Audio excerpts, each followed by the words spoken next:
This is the story of a man named Stanley. Stanley worked for a company in a big building where he was employee number 427. Employee number 427's job was simple.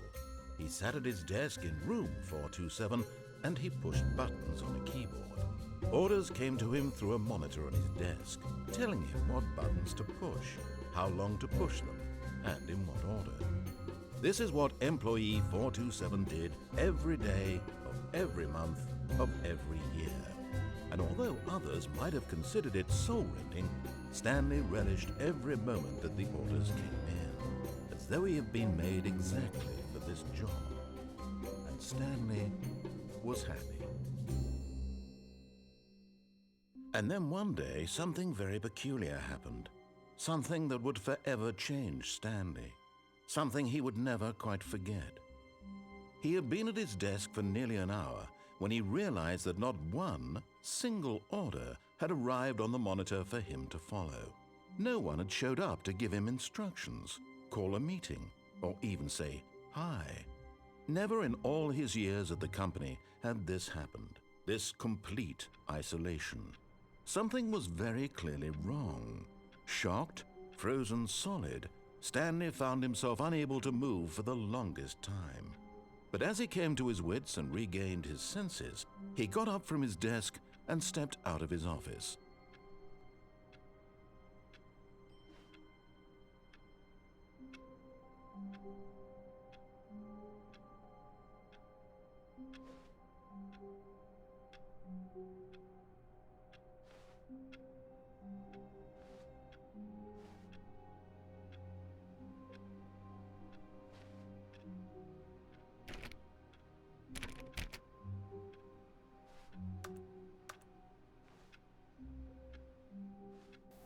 I'm very unfamiliar with this game, so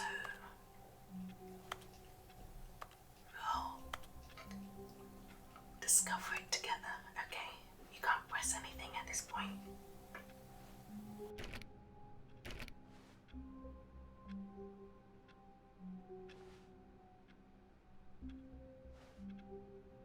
All of his co-workers were gone. What could it mean? Stanley decided to go to the meeting room. Perhaps he had simply missed a memo.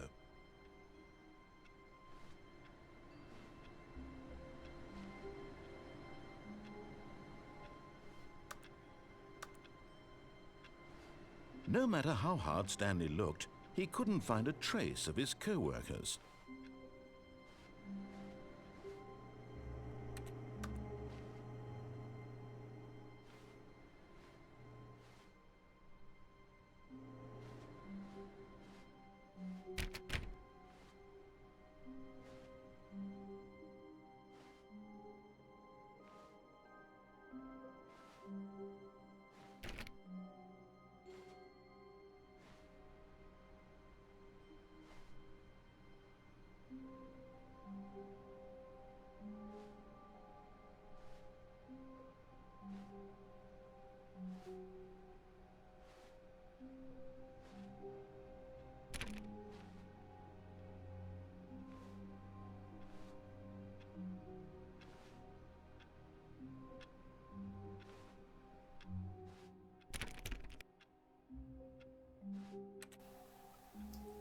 This is so creepy.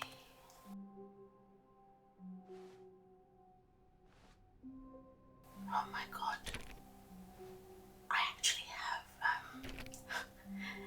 a small kind of anxiety about endless corridors and not knowing where I'm going. When Stanley came to a set of 2 open doors, he entered the door on his left.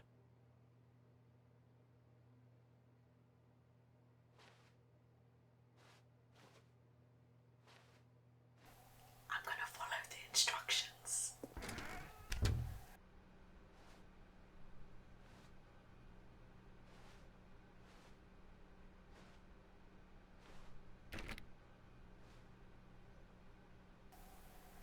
Oh my god, how is this giving me anxiety already?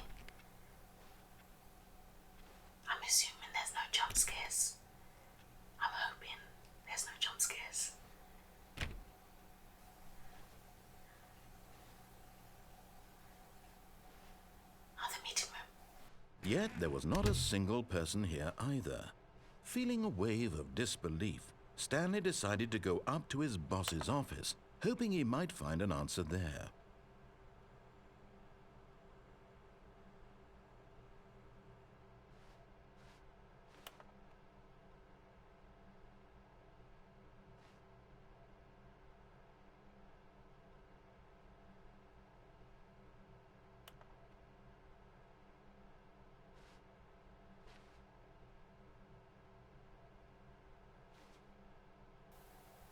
Should I be looking for...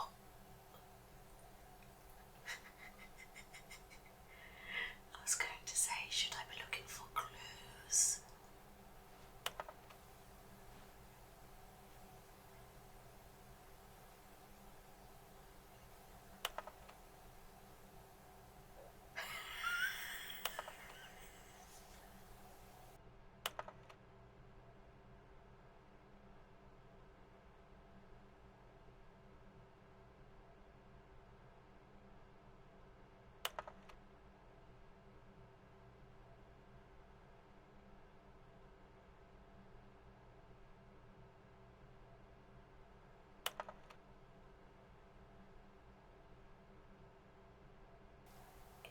It's moving so fast I can't read it out loud or just skip. That was the first one. Tips for not getting fired. Talk less. Do unbelievably amazing work all the time, every day. Wow, this one is not great advice either.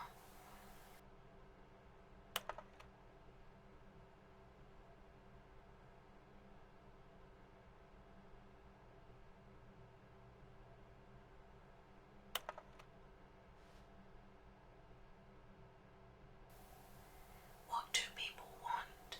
Things. Happy feelings has been crossed out. Money, more money, things, but with money to buy more things. Graphs about things and money. What is hot? Profits. Wow. Okay.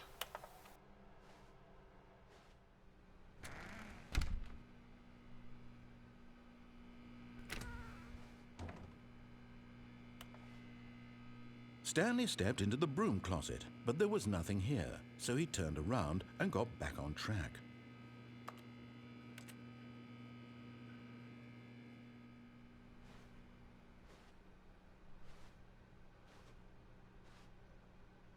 Coming to a staircase, Stanley walked upstairs to his boss's office.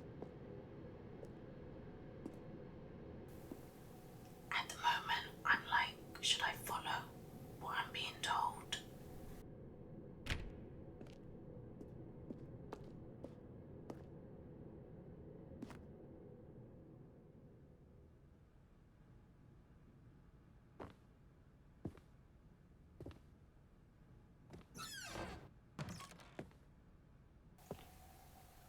Oh.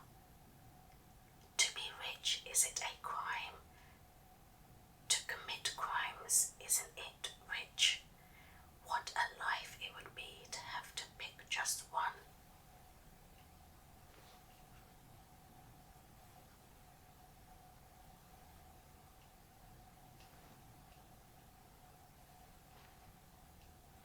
You know what's really disconcerting? Not being able to see outside the windows.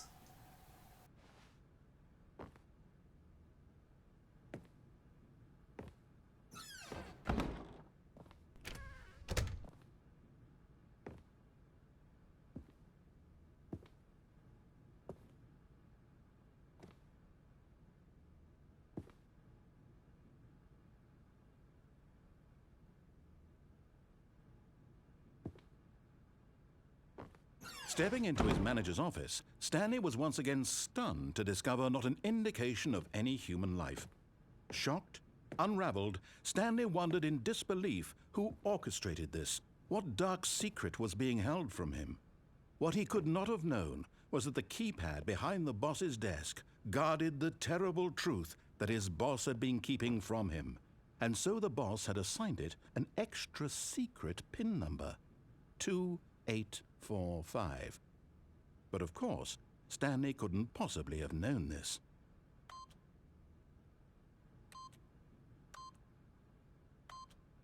Yet incredibly, by simply pushing random buttons on the keypad, Stanley happened to input the correct code by sheer luck. Amazing. He stepped into the newly opened passageway. Wait, I didn't finish. Oh. Oh my God. I didn't finish looking at the room.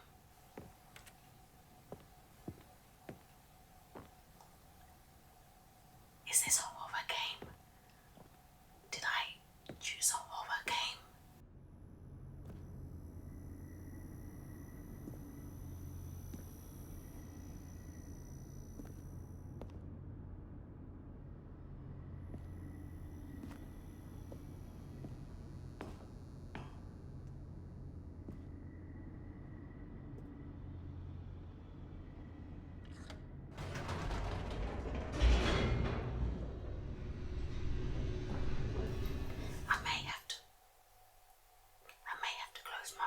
Descending deeper into the building, Stanley realized he felt a bit peculiar. It was a stirring of emotion in his chest, as though he felt more free to think for himself, to question the nature of his job. Why did he feel this now, when for years it had never occurred to him?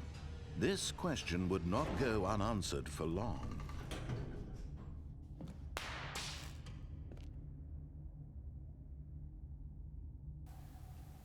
Because the game is darker than I expected it to be, I might have to close my curtains. So if there's a change in,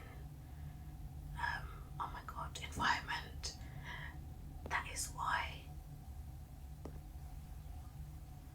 Stanley walked straight ahead through the large door that read Mind Control Facility. If light is on, call extension 914 immediately. Which light? Oh my God.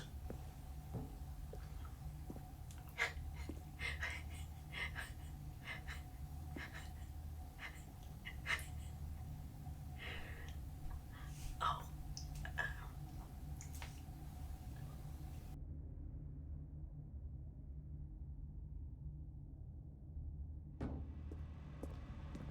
Although this passageway had the word escape written on it, the truth was that at the end of this hall, Stanley would meet his violent death.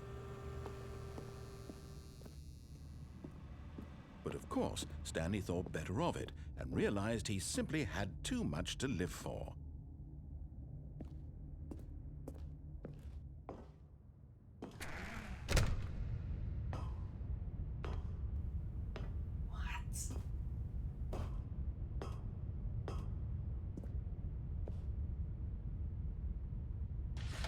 The lights rose on an enormous room packed with television screens. What horrible secret did this place hold? Stanley thought to himself. Did he have the strength to find out?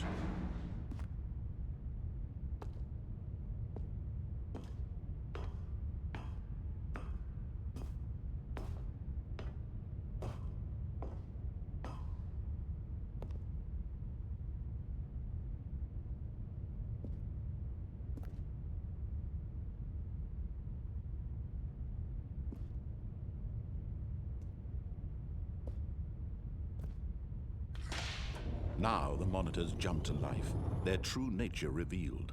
Each bore the number of an employee in the building, Stanley's co-workers. The lives of so many individuals reduced to images on a screen, and Stanley, one of them, eternally monitored in this place where freedom meant nothing. Wait, I'm 427, right? But where is everybody?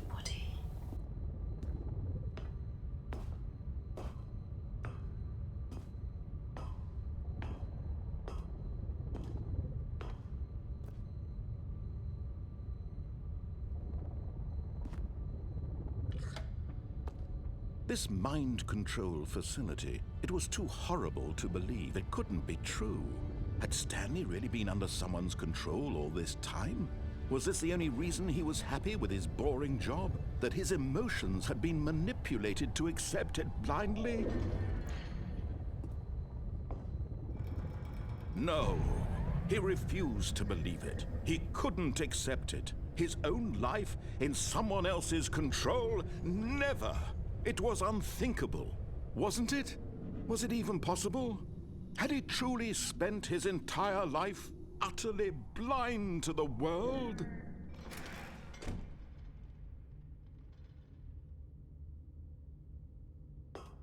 But here was the proof. The heart of the operation. Controls labeled with emotions. Happy, or sad, or content. Walking, eating, working. All of it monitored and commanded from this very place. And as the cold reality of his past began to sink in, Stanley decided that this machinery would never again exert its terrible power over another human life. For he would dismantle the controls once and for all. I can't even bloody see.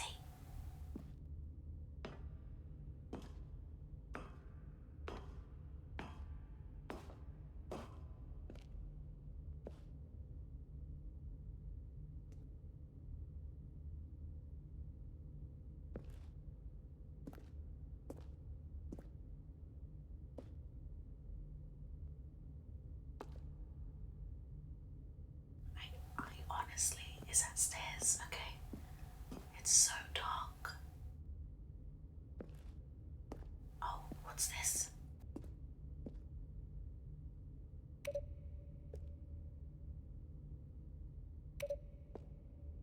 Maybe there are other numbers around the room.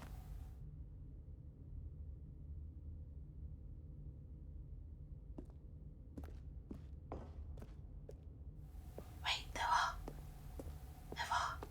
Okay, 1.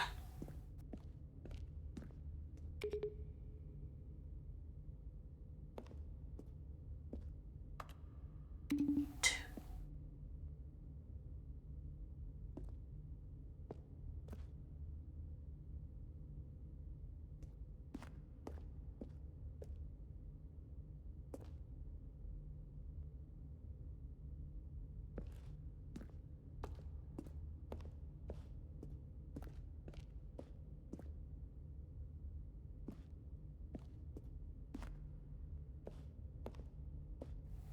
Oh my god, I'm lost.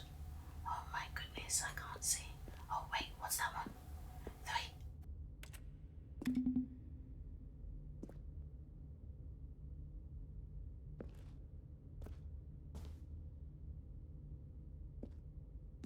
Do I have a torch? I'm so lost. There's 5. Where's number 4?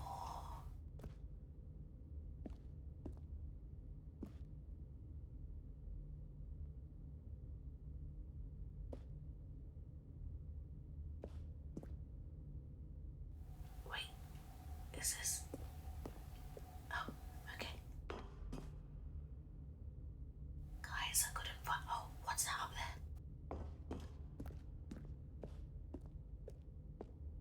I don't think I can get there. Okay, you know what?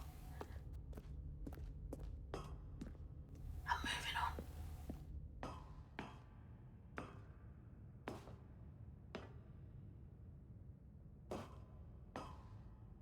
Maybe I have to put the lights on. And when at last he found the source of the room's power, he knew it was his duty, his obligation, to put an end to this horrible place and to everything it stood for.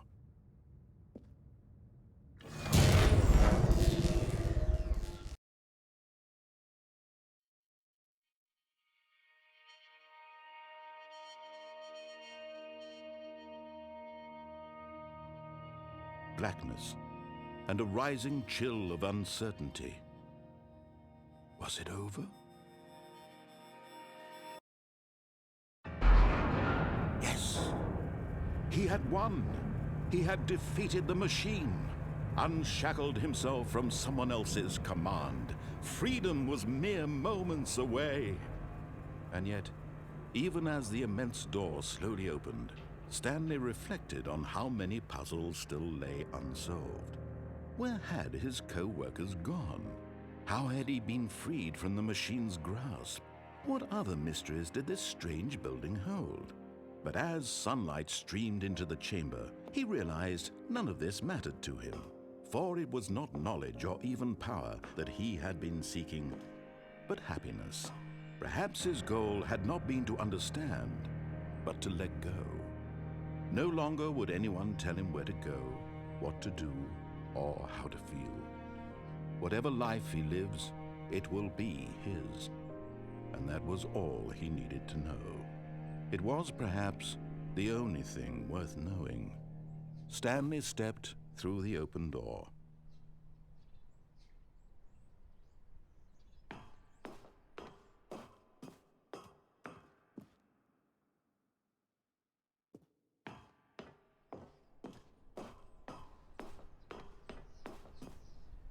Stanley felt the cool breeze upon his skin, the feeling of liberation, the immense possibility of the new path before him. This was exactly the way, right now, that things were meant to happen. And Stanley was happy.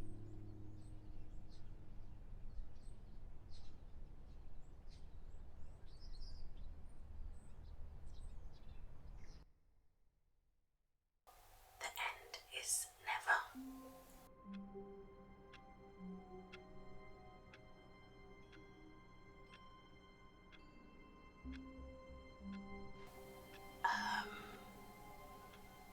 Has the game restarted?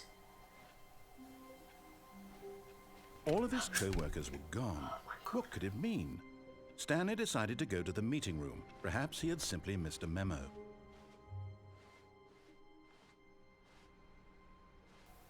Okay, you know when I get to that room and it says go left, I'm going to go right, because I'm a rebel. When Stanley came to a set of 2 open doors, he entered the door on his left. This was not the correct way to the meeting room, and Stanley knew it perfectly well. Perhaps he wanted to stop by the employee lounge first, just to admire it.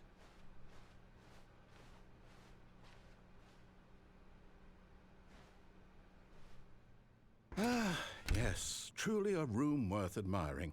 It had really been worth the detour after all, just to spend a few moments here in this immaculate, beautifully constructed room. Stanley simply stood here, drinking it all in.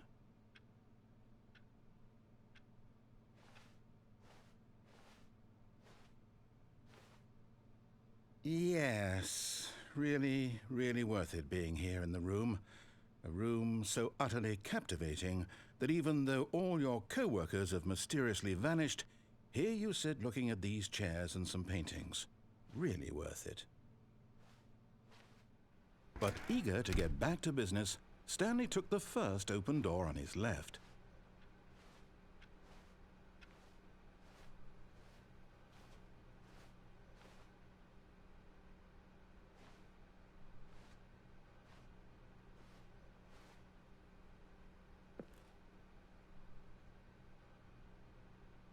Stanley was so bad at following directions, it's incredible he wasn't fired years ago.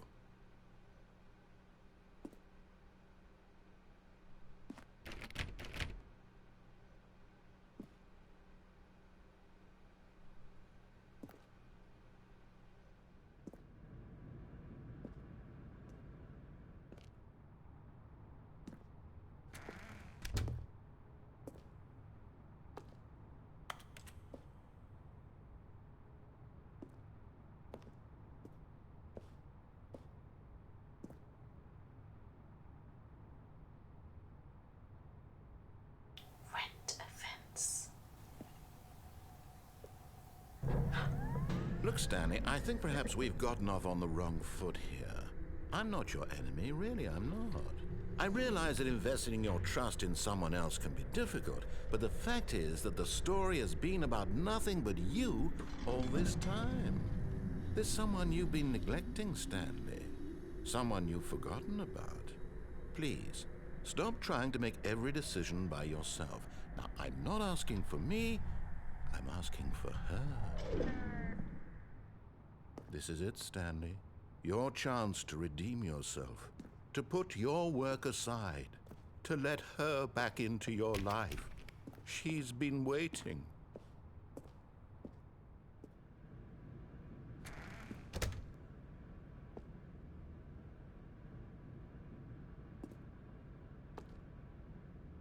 I am so nervous. Oh my goodness.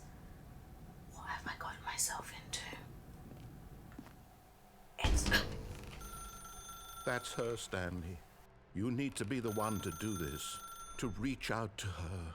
If you can truly place your faith in another, then pick up the phone.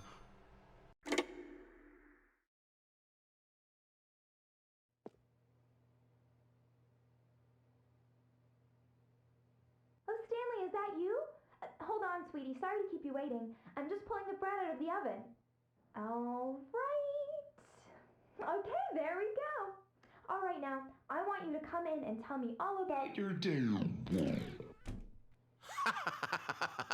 Gotcha. Oh, come on. Did you actually think you had a loving wife who'd want to commit their life to you? I'm trying to make a point here, Stanley. I'm trying to get you to see something. Come inside. Let me show you what's really going on here.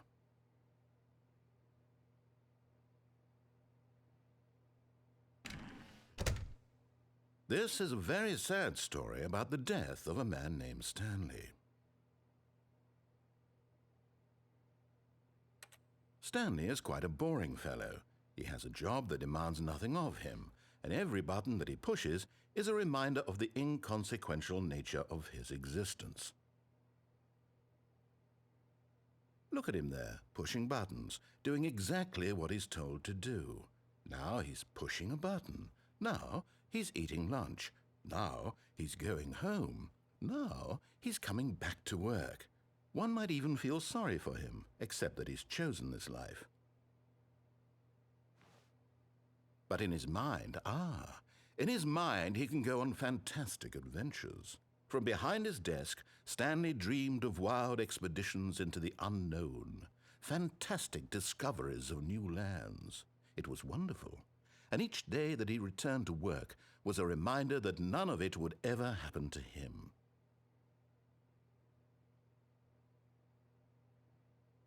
And so he began to fantasize about his own job. First, he imagined that one day while at work, he stepped up from his desk to realize that all of his co-workers, his boss, everyone in the building had suddenly vanished off the face of the earth. The thought excited him terribly. So he went further. He imagined that he came to two open doors and that he could go through either. At last, choice. It barely even mattered what lay behind each door. The mere thought that his decisions would mean something was almost too wonderful to behold. As he wandered through this fantasy world, he began to fill it with many possible paths and destinations. Down one path lay an enormous round room with monitors and mind controls. And down another was a yellow line that weaved in many directions, and down another was a game with a baby. And he called it the Stanley Parable.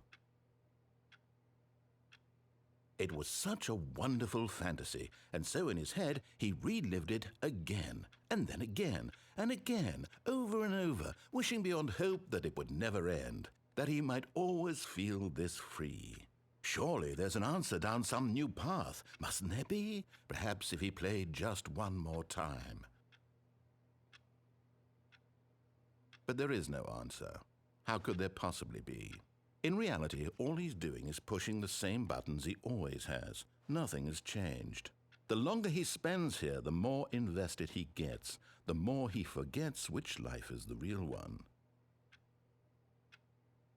And I'm trying to tell him this, that in this world he can never be anything but an observer, that as long as he remains here, he's slowly killing himself. But he won't listen to me. He won't stop.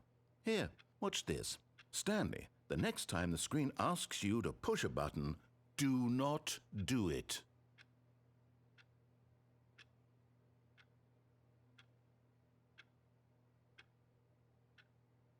You see? Can he just not hear me? How can I tell him in a way that he'll understand that every second he remains here, he's electing to kill himself? How can I get him to see what I see? How can I make him look at himself?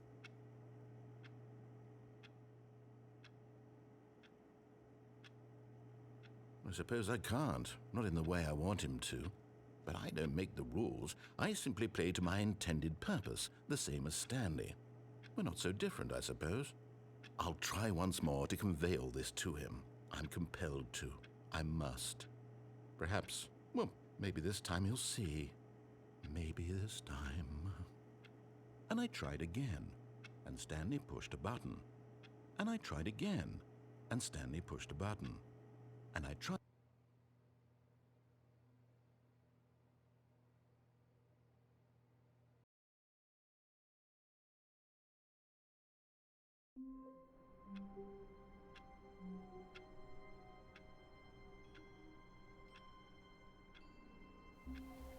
Why is this so depressing? All of his co-workers were gone. What could it mean? Stanley decided to go to the meeting room. Perhaps he had simply missed a memo.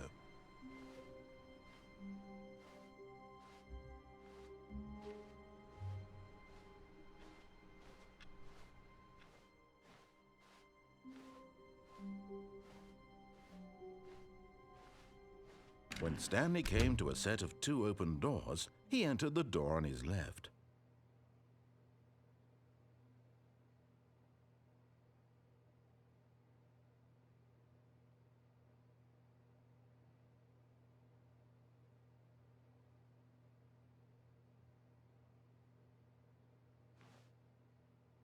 So, this door will only take me back to the beginning. But there were other options through this door that I can explore.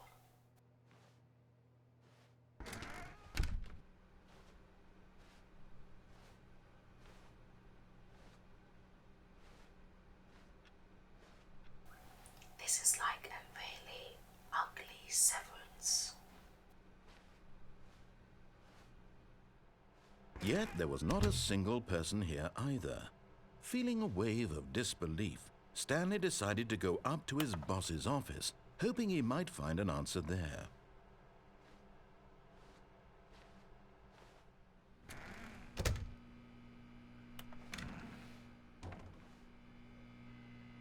Oh no, no, not again. I won't be part of this. I'm not going to encourage you. I'm not going to say anything at all. I'm just going to be patient and wait for you to finish whatever it is you enjoy doing so much in this room. Please take your time.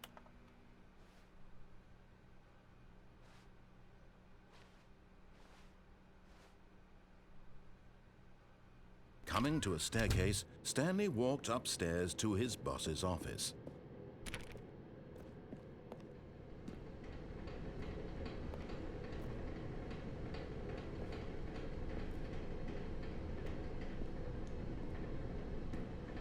But Stanley just couldn't do it. He considered the possibility of facing his boss. Admitting he had left his post during work hours, he might be fired for that. And in such a competitive economy, why had he taken that risk? All because he believed everyone had vanished? His boss would think he was crazy. And then something occurred to Stanley. Maybe, he thought to himself, maybe I am crazy. All of my co-workers blinking mysteriously out of existence in a single moment for no reason at all? None of it made any logical sense. And as Stanley pondered this, he began to make other strange observations. For example, why couldn't he see his feet when he looked down? Why did doors close automatically behind him wherever he went? And for that matter, these rooms were starting to look pretty familiar. Were they simply repeating?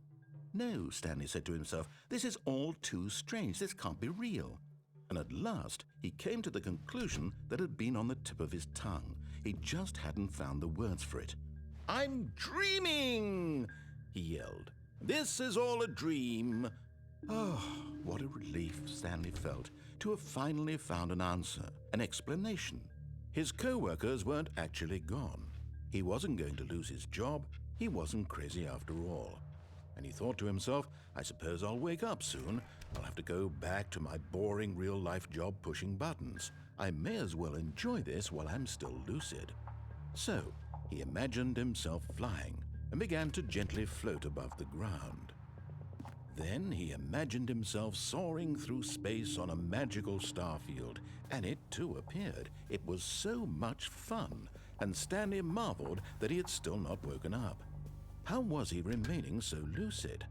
And then perhaps the strangest question of them all entered Stanley's head. One he was amazed he hadn't asked himself sooner. Why is there a voice in my head dictating everything that I'm doing and thinking? Now the voice was describing itself being considered by Stanley, who found it particularly strange. I'm dreaming about a voice describing me, thinking about how it's describing my thoughts, he thought. And while he thought it all very odd and wondered if this voice spoke to all people in their dreams, the truth was that, of course, this was not a dream. How could it be? Was Stanley simply deceiving himself, believing that if he's asleep, he doesn't have to take responsibility for himself? Stanley is as awake right now as he's ever been in his life. Now, hearing the voice speak these words was quite a shock to Stanley. After all, he knew for certain, beyond a doubt, that this was in fact a dream. Did the voice not see him float and make the magical stars just a moment ago? How else would the voice explain all that? This voice was a part of himself too. Surely, if he could just... He would prove it. He would prove that he was in control, that this was a dream. So he closed his eyes gently, and he invited himself to wake up. He felt the cool weight of the blanket on his skin, the press of the mattress on his back, the fresh air of a world outside this one. Let me wake up, he thought to himself. I'm through with this dream. I wish it to be over. Let me go back to my job. Let me continue pushing the buttons. Please, it's all I want. I want my apartment and my wife and my job. All I want is my life exactly the way it's always been. My life is normal. I am normal. Everything will be fine. I am okay.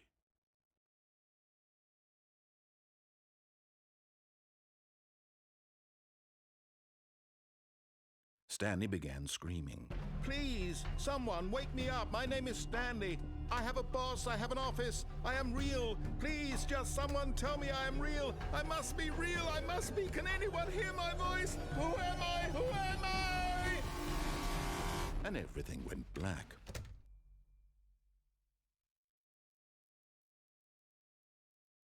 This is the story of a woman named Mariella. Mariella woke up on a day like any other. She arose, got dressed, gathered her belongings, and walked to her place of work. But on this particular day, her walk was interrupted by the body of a man who had stumbled through town talking and screaming to himself, and then collapsed dead on the sidewalk. And although she would soon turn to go call for an ambulance, for just a few brief moments, she considered the strange man. He was obviously crazy. This much she knew. Everyone knows what crazy people look like. And in that moment, she thought to herself how lucky she was to be normal. I am sane. I am in control of my mind. I know what is real and what isn't. It was comforting to think this, and in a certain way, seeing this man made her feel better. But then she remembered the meeting she had scheduled for that day, the very important people whose impressions of her would affect her career, and by extension, the rest of her life. She had no time for this, so it was only a moment that she stood there, staring down at the body. And then she turned and ran.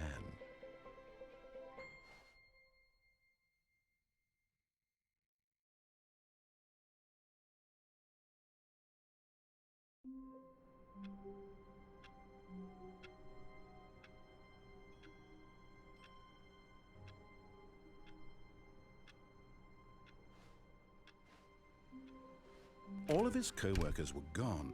What could it mean? Stanley decided to go to the meeting room. Perhaps he had simply missed a memo.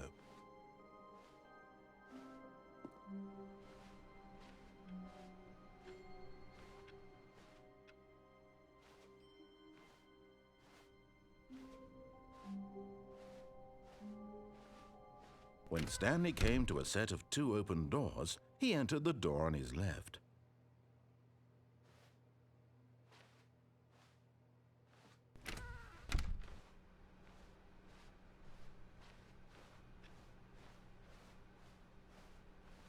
Yet there was not a single person here either. Feeling a wave of disbelief, Stanley decided to go up to his boss's office, hoping he might find an answer there. Get Chris out of the broom closet.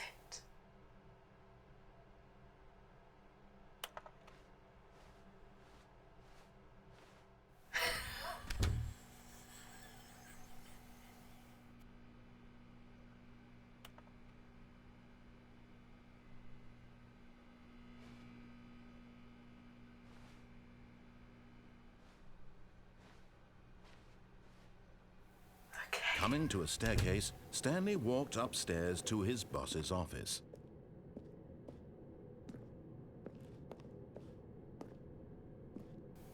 God.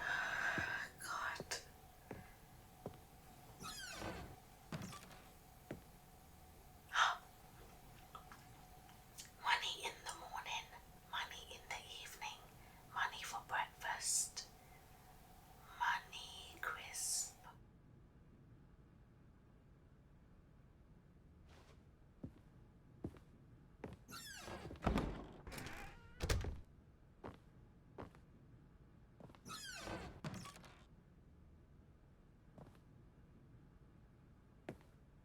What on earth is this image?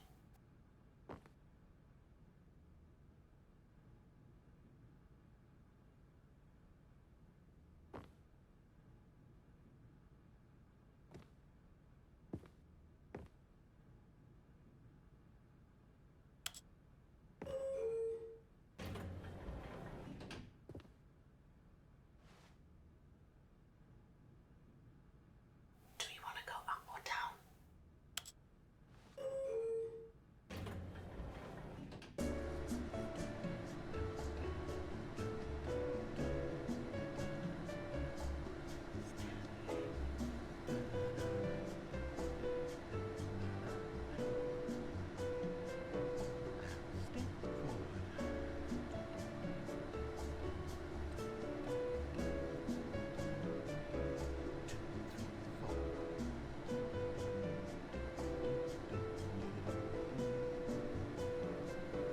Stop. Stop. Stop. Please stop.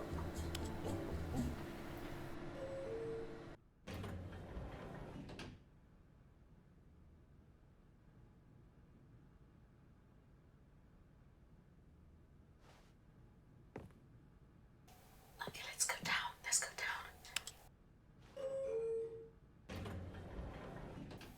Oh my God.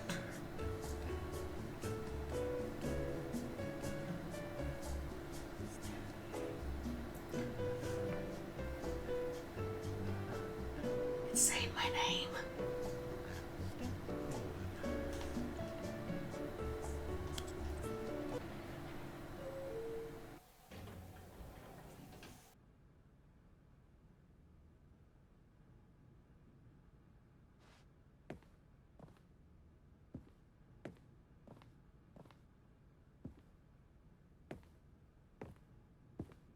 Stepping into his manager's office, Stanley was once again stunned to discover not an indication of any human life. What could it mean? Stanley wondered aloud to nobody. He began wildly tearing through papers on the boss's desk, pulling books off the shelf, looking behind paintings, desperate for clues to his situation. But his attention was caught by a keypad behind the boss's desk. What could its purpose be? In fact, this keypad guarded the terrible secret that lay buried below his feet. And so the boss had assigned it an extra secret PIN number. 2845. But of course, Stanley couldn't possibly have known this.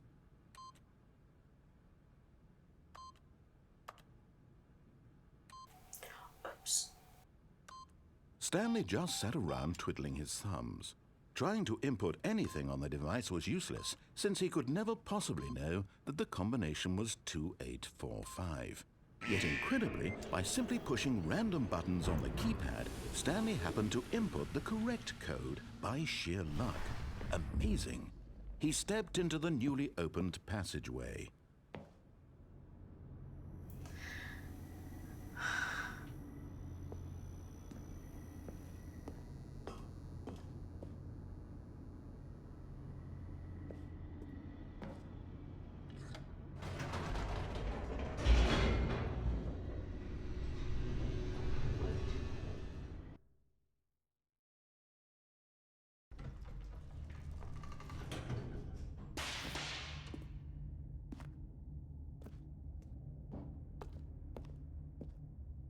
Stanley walked straight ahead through the large door that read Mind Control Facility. I'm doing it. Although this passageway had the word Escape written on it, the truth was that at the end of this hall, Stanley would meet his violent death. I don't believe you. The door behind him was not shut. Stanley still had every opportunity to turn around and get back on track.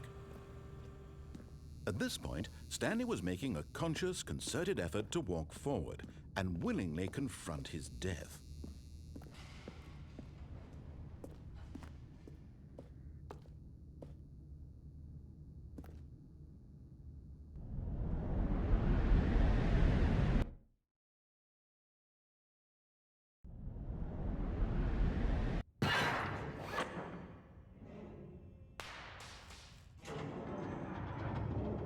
As the machine whirred into motion and Stanley was inched closer and closer to his demise, he reflected that his life had been of no consequence whatsoever. Stanley can't see the bigger picture. He doesn't know the real story, trapped forever in his narrow vision of what this world is. Perhaps his death was of no great loss, like plucking the eyeballs from a blind man. And so he resigned and willingly accepted this violent end to his brief and shallow life. Farewell, Stanley. No, please, please. Oh my God.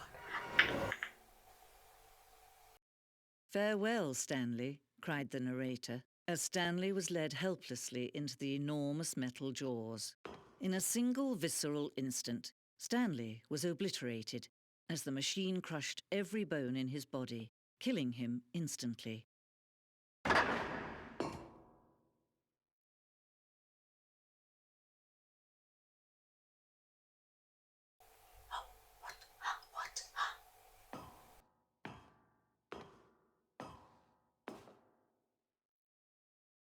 And yet it would be just a few minutes before Stanley would restart the game, back in his office, as alive as ever. What exactly did the narrator think he was going to accomplish?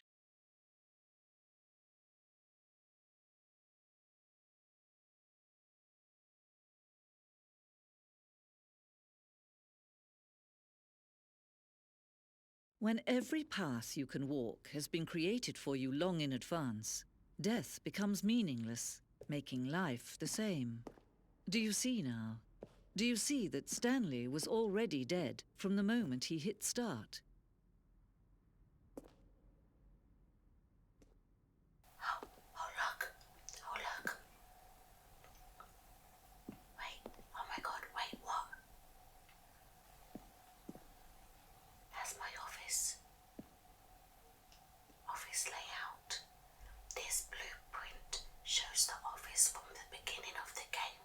The path from Stanley's office to the two doors was the first part of the game that was built. Sections have been added and altered throughout development, though the core layout remains almost identical to the first iteration.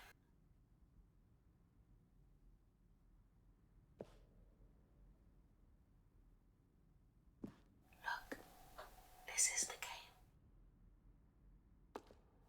The pacing of this this opening section was important to get right. This corridor has been moved and altered to make sure the player reaches the two doors in good time. Look at that. I feel like I'm inside the game, which is inside the game. The two doors, the set of the two open doors was the very first concrete piece of the Stanley Parable's design.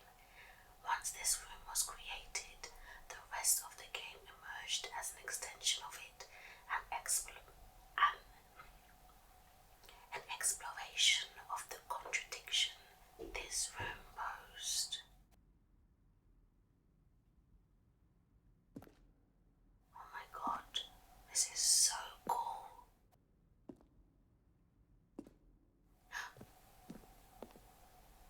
A selection of the sounds used throughout the game when buttons are pressed. Each sound is a mix of a keyboard stroke and a synthesized tone.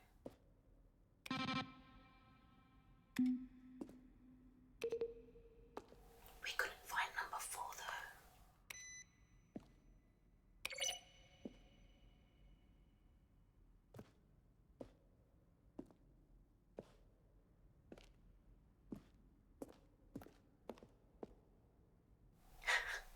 Solitaire.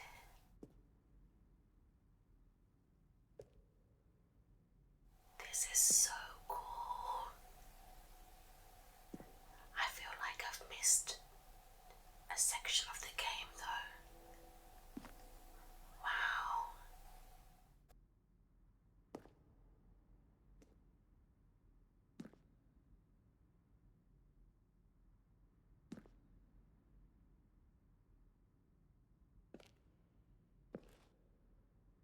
I've never seen credits presented like this.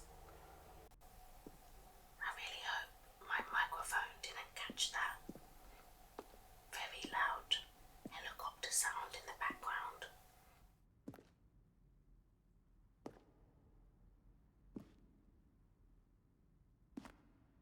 So we saw this room, didn't we?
option of the player falling to their death.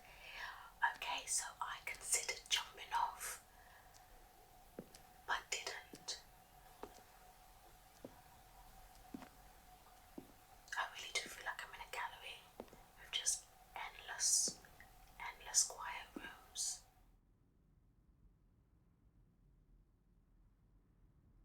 Oh my god. Why is this now causing me anxiety? What?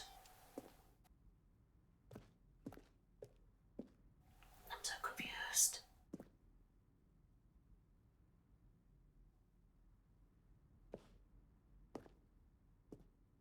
I didn't actually pause the game.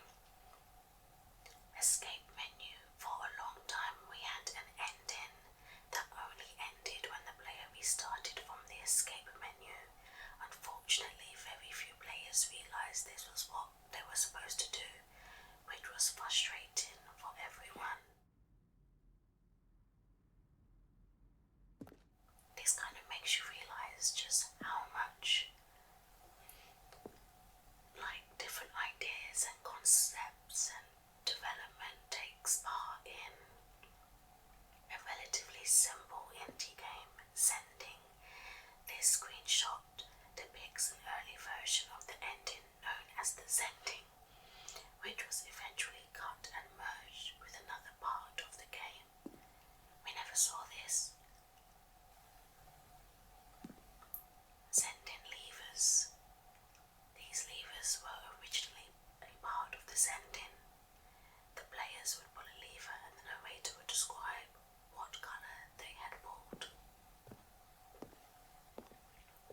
Guys, where am I?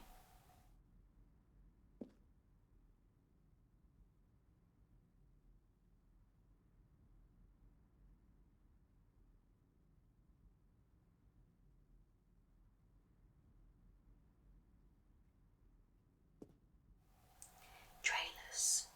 We ran 4 major teaser trailers over the course of the game's development, each meant to convey something about the spirit of the game. This is the first one, released in May 2012. It features a series of broken rooms and the voice of the narrator, informing viewers that he is preparing a new version of the Stanley Parable. I've never seen a trailer to this game.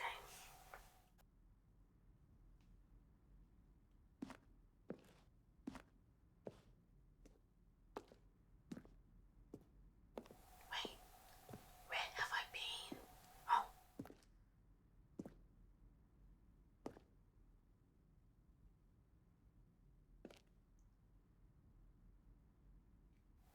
Oh, look, okay, so option 1, first choice, obey or disobey. So one doorway to maintenance in the lounge.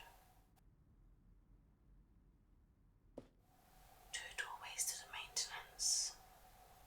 The other entrance would be hidden depending on how you entered. Okay.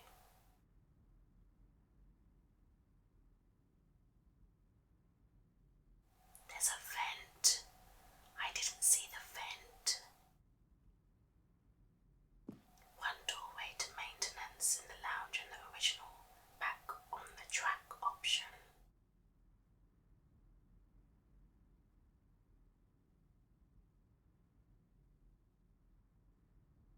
What about this?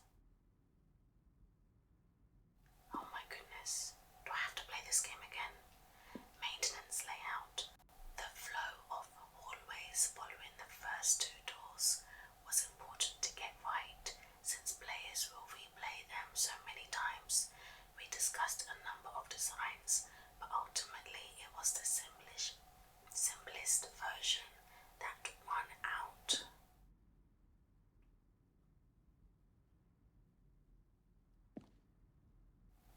I kind of wish the development of games was always at the end of games. I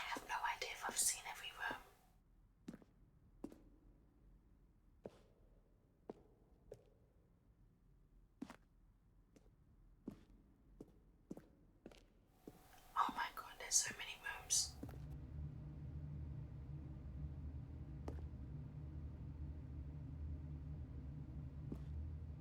Stanley's office. From left to right, the evolution of Stanley's office over time. The first was created in November 2011, the second in March 2012, and the third in February 2013. God, these spaces are so depressing. I think that's the one we got. How old is this game? 2011?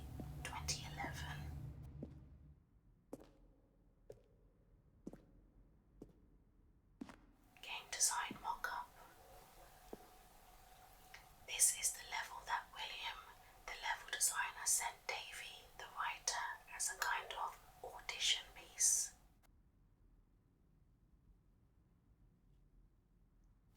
The strength of this level got William hired to design the full game. Though much of the environment has changed, the basic layout from this mock-up is still in the game.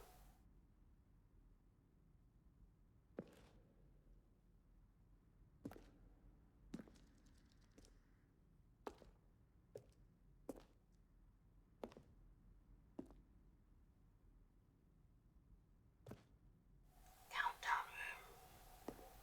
An early version of the countdown room. Monitor room elevator. For a time, the elevator in the monitor. The beeping is very disconcerting.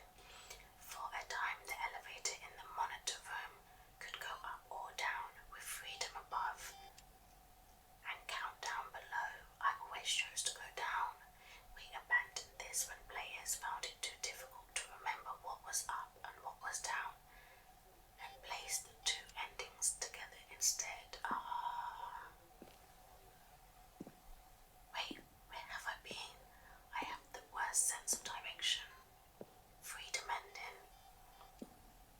This was the very first incarnation of freedom ending, of the freedom ending in the game's alpha. Wait, have we seen this?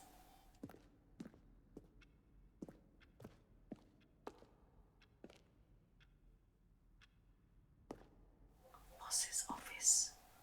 Oh.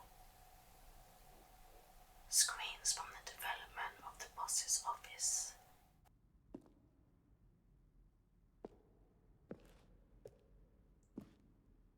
Where have we been? Possible for the player to do anything in this room. Perfect example of poor level design. Textbook mistake. It's the kind of thing you pick up on intuitively if you had even the most fundamental understanding of good and bad game design. But of course, you being you, you'll probably spend the next hour trying to solve it.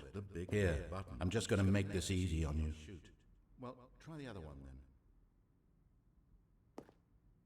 Narration outtakes. Kevin Brighting, the voice of the narrator, recorded dialogue. Stanley pushed the number 6. Let's see. Stanley walked through the green. Then he pushed the number 4. And finally, he pushed the number 9. Where were all of his co-workers? Stanley stood I don't know. How about they're throwing a surprise party for him for all his button pushing? Does that sound plausible to you?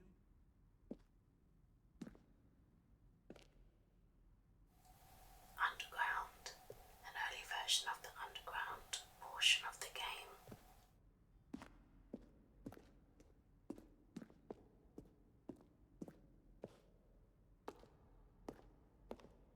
Oh my god, this is the beginning.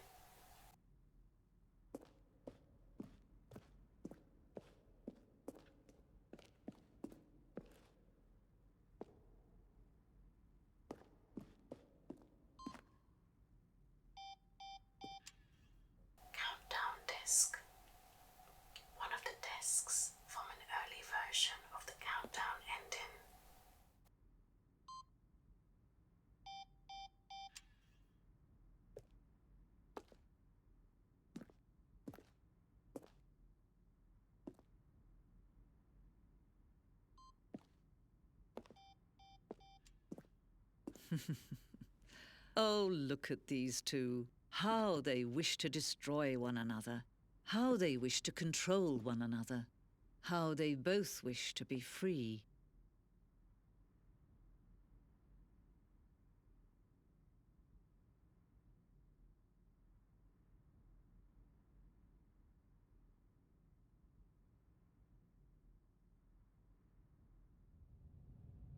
Can you see? Can you see how much they need one another? No, perhaps not. Sometimes these things cannot be seen. But listen to me. You can still save these two. You can stop the program before they both fail. Turn off your PlayStation. There's no other way to beat this game. As long as you move forward, you'll be walking someone else's path. Stop now and it'll be your only true choice. Whatever you do, choose it. Don't let time choose for you. Don't let...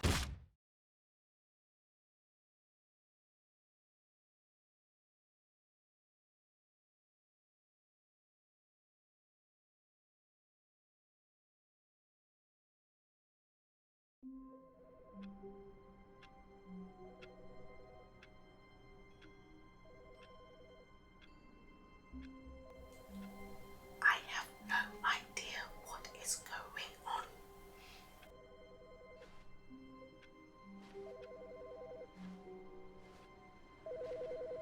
There's no narration. What's going on? Oh no, there's a phone.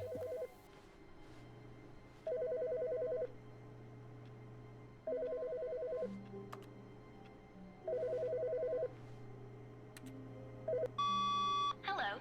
This is a recorded message scheduled either by you or a person in your place of work. The purpose of this message is to warn you about the dangers of recorded messages. If at any time you believe you are listening to a recorded message, please terminate it immediately and cease all flow of information from the recorded message into your perceptual sphere. Thank you, and have a pleasant day.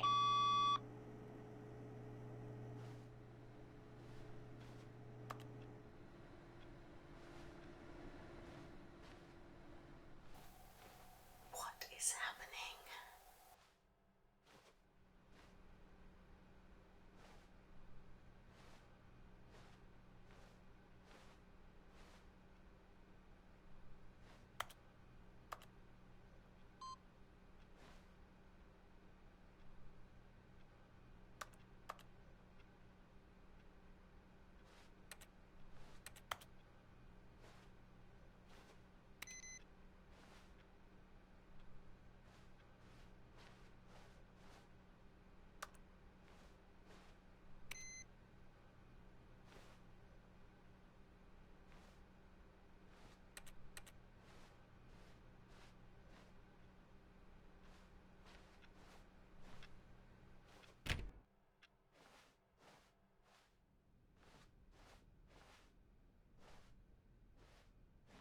When Stanley came to a set of 2 open doors, he entered the door on his left.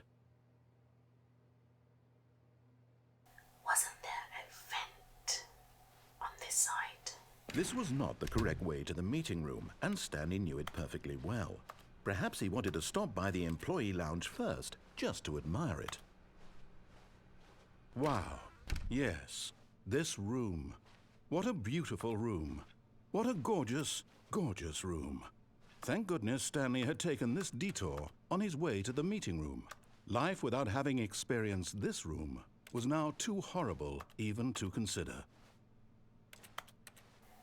There's no vent. There's no vent. There's no vent. Yes, really, really worth it being. But eager to get back to business, Stanley took the first open door on his left. Oh, I didn't do this. I went in that room, didn't I? And so he detoured through the maintenance section, walked straight ahead to the opposite door, and got back on track.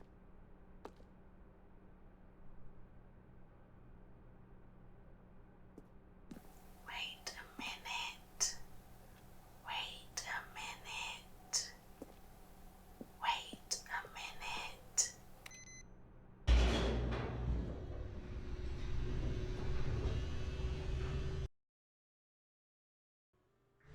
But Stanley didn't want to go back to the office. He wanted to wander about and get even further off track. So now in order to get back, he needed to go, from here it's, left.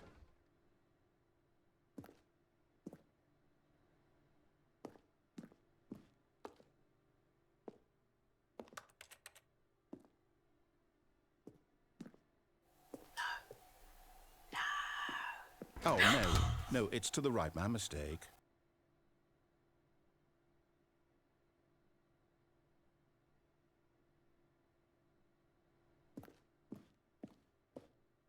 No, not the right.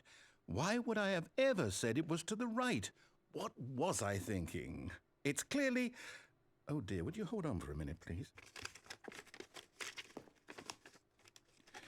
Now, let's see. We went down, right, left, down, left, right. Yep, okay, yes. I've got it now. This story is absolutely, definitely this way.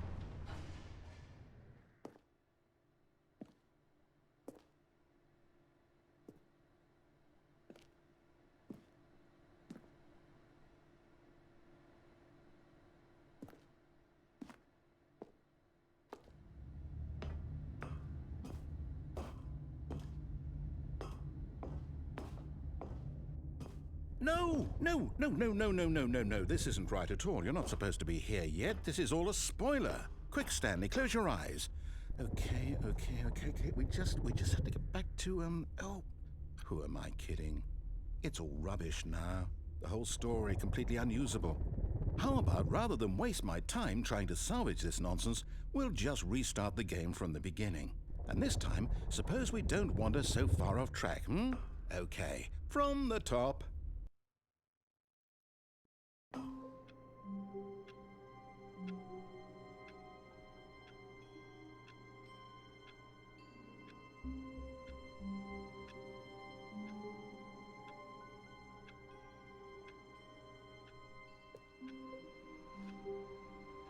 All of his co-workers were gone. What could it mean? Stanley decided to go to the meeting room. Perhaps he had simply missed a memo.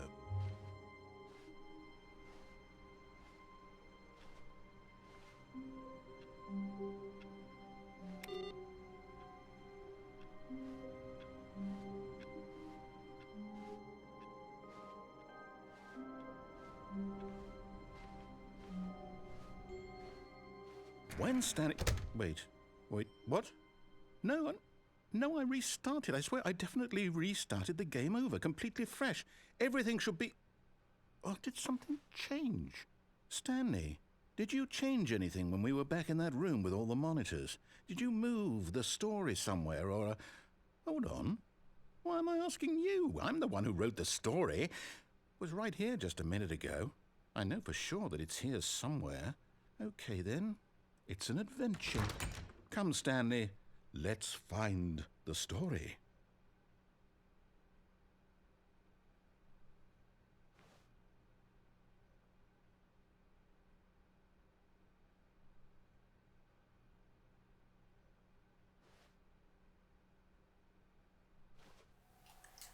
I can't remember the differences. I'm losing my mind. I'm actually losing my mind. I'm losing my mind, guys. I'm losing my mind. I'll say it. This is the worst adventure I've ever been on. I can promise you there definitely was a story here before. Do we need to restart the game again? No. Well, I find it unlikely that we'll ever progress by starting over and over again, but it's got to be better than this. No. Okay, let's give it a shot. Why not?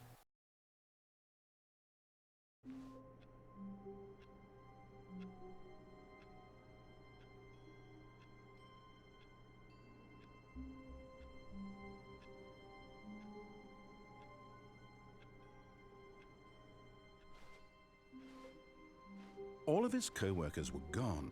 What could it mean? Stanley decided to go to the meeting room. Perhaps he had simply missed a memo.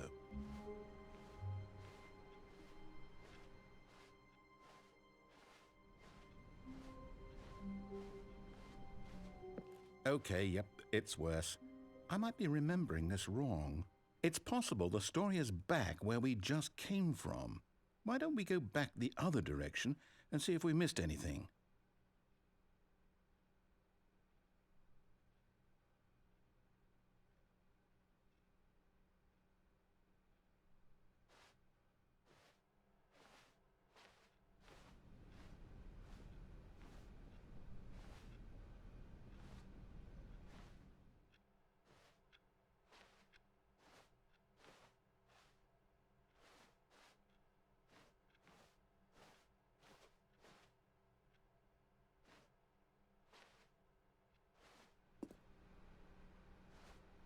Aha!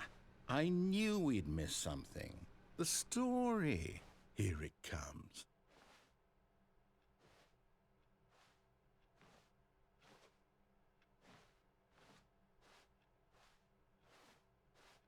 No, wait. Never mind. Not the story.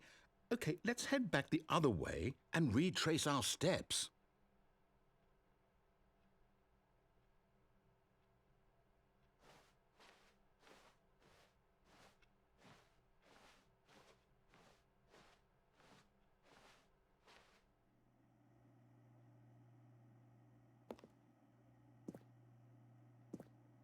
Now this, well, I'll be honest, I don't recognize this place at all.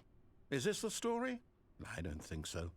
I can't quite recall, but I believe my story took place in an office building. Is that correct? Do you remember, Stanley? Well, do you know what? Since I've completely forgotten what we were supposed to be doing, how about this? You win! Congratulations!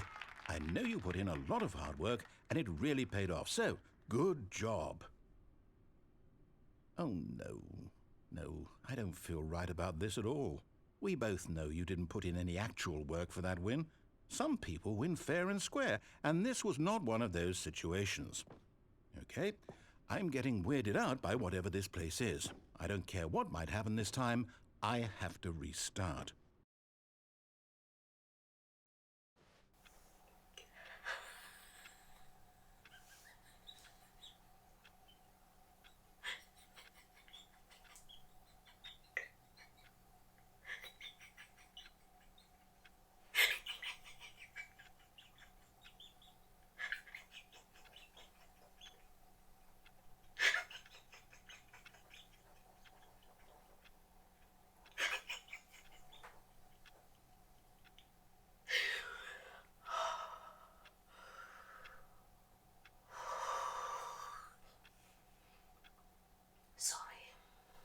All right, I've got a solution. This time, to make sure we don't get lost, I've employed the help of the Stanley Parable Adventure Line.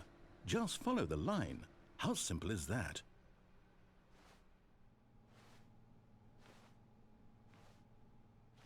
What?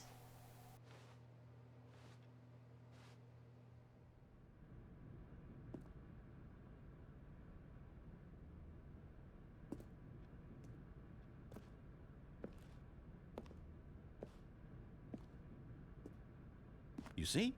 The line knows where the story is. It's over in this direction. Onward, Stanley, to destiny. Though, here's a thought. Wouldn't wherever we end up be our destination, even if there's no story there? Or to put it another way, is the story of no destination still a story? Simply by the act of moving forward, are we implying a journey such that a destination is inevitably conjured into being via the very manifestation of the nature of life itself? Okay, Stanley, I need to follow this train of thought for a minute. Just stick with me. Now, we can both agree that the nature of existence is in fact a byproduct of one's subjective experience of that existence, right? Okay. Now, if my experience of your existence rests inside of your subjective experience of this office, is this office, in fact, the skeleton of my own relative experiential mental subjective construct? Whoa. Hang on. That got a bit weird back there. Well, I'd like to apologize. Not sure where I was going with all that. You know what? I think what we need right now is a bit of music to lighten the mood.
cut the music, go back and look at that fern.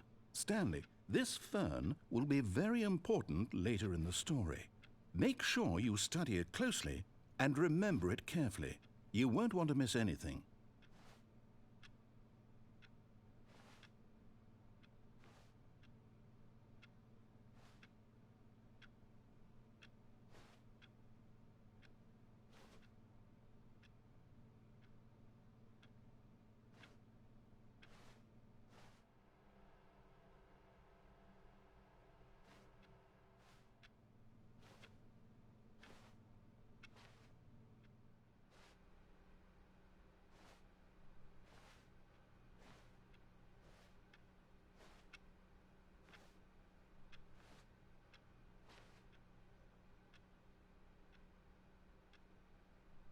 Wait, what?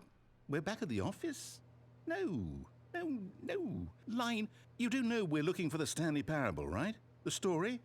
Is any of this ringing a bell?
Oh, no, not again. Line, how could you have done this to us? And after we trusted you, after everything we've been through, you...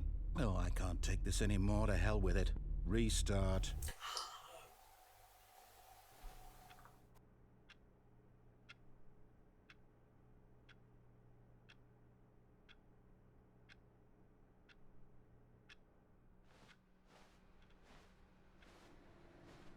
You know what, Stanley?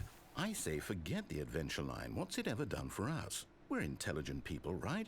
Why can't we make up our own story? Something exciting, daring, mysterious. Ooh, this all sounds perfectly doable. Why don't we simply start wandering in, well, I don't know. How about this direction?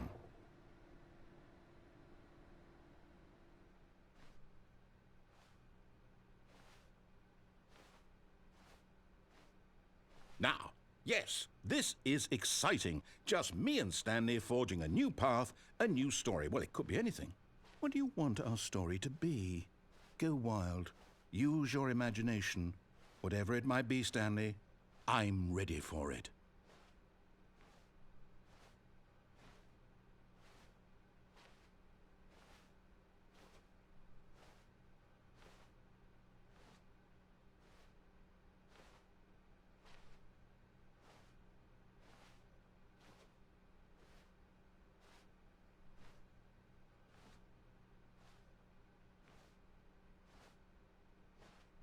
Oh, no, not you again.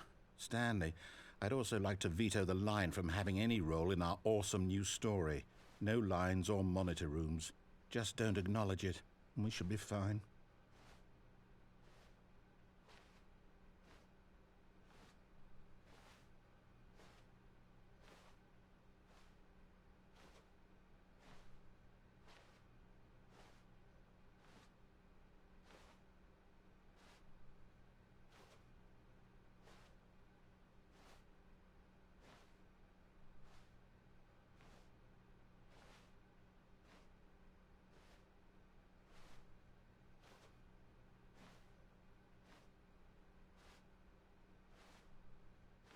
Ah, a choice. We get to make a decision. From here, the story is in our control. How important we mustn't squander the opportunity. In fact, I believe I need a minute to think here. Just walk in circles for a minute. Okay, so I know that each door has to lead somewhere. which means that somewhere at the place where we're trying to go, there must be a reverse door that leads here. And that in turn means that our destination corresponds with the counter-inverted reverse door's origin. So starting from the right, let us ask, will taking the right door lead us to where we're going? And since the answer is clearly yes, then by all accounts, the door on the right is the correct one. Another victory for logic. Come, Stanley, our destiny awaits.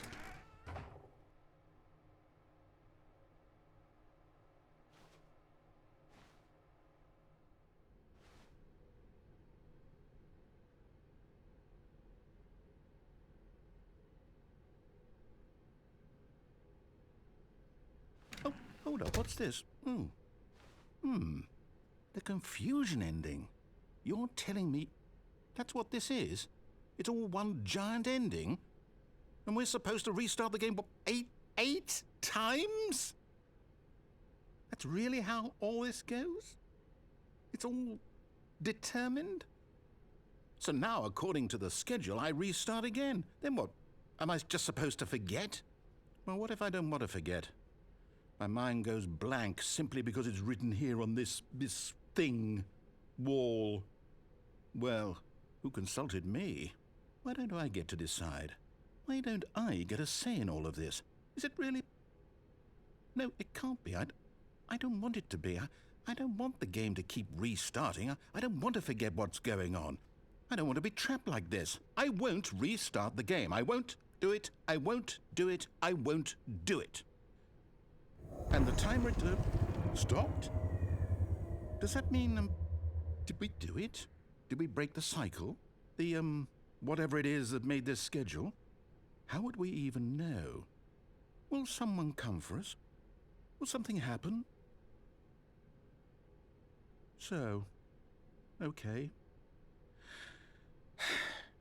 I guess now we just wait, you know. I suppose in some way that this is a kind of story, wouldn't you agree?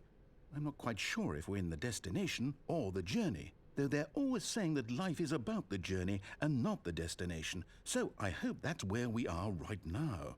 We'll find out, won't we? Eventually. Well, in the meantime, if you...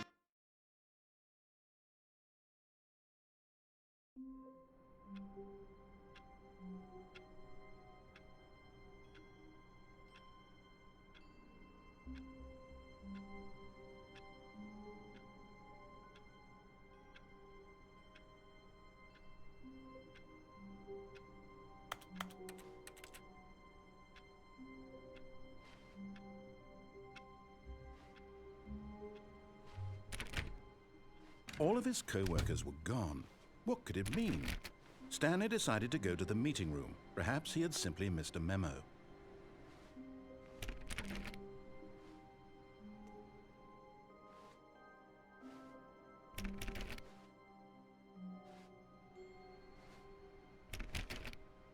Stanley went around touching every little thing in the office, but it didn't make a single difference, nor did it advance the story in any way.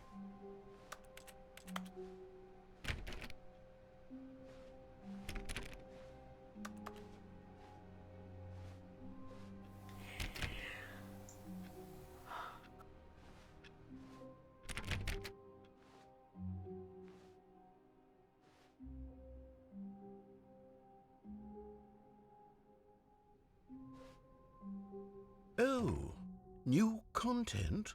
What does that mean, new content?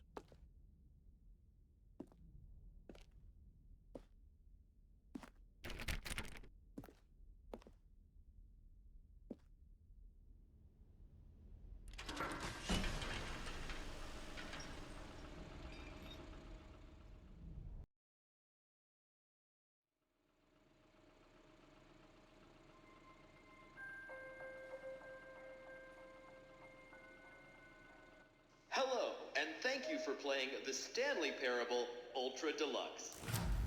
As you may know, The Stanley Parable was a video game released in 2013 on home computers. After receiving critical and commercial success, it was expanded upon in 2022 with The Stanley Parable Ultra Deluxe, a reimagining of the game for consoles and home computers. The Stanley Parable Ultra Deluxe features exciting new content that broadens and expands the world of the Stanley Parable, delighting audiences the world over. Please, step inside and see what thrilling new adventures await in The Stanley Parable Ultra Deluxe. Oh, well, this sounds delightful. I'm very excited to see the thrilling new Ultra Deluxe content. Okay, so far it's an elevator. Nothing special yet, but I'm sure it's just the beginning of a mesmerizing adventure.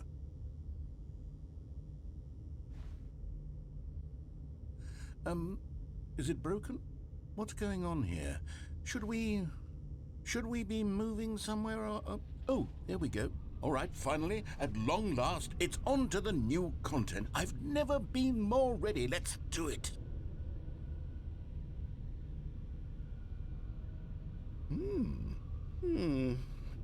I have to say, initial impressions of Stanley Parable Ultra Deluxe, mostly tedious. It's as if Oh, okay. Let's see the content. Gimme the content, Stanley.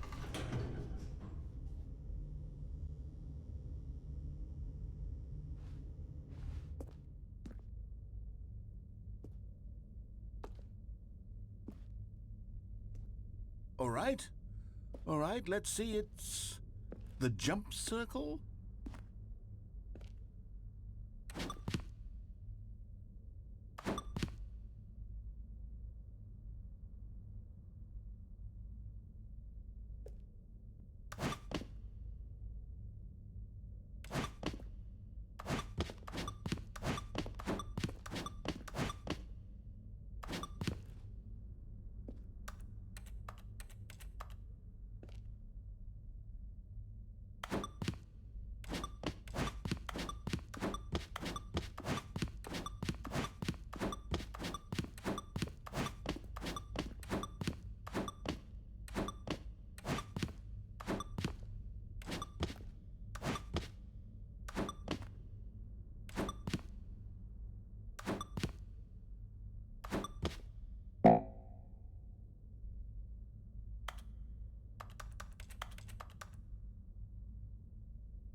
Is that it?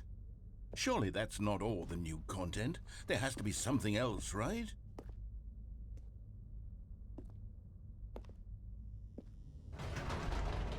Goodness, another elevator. Stanley, I have to say, initial impressions of this game are not positive. It's just elevators and jumping.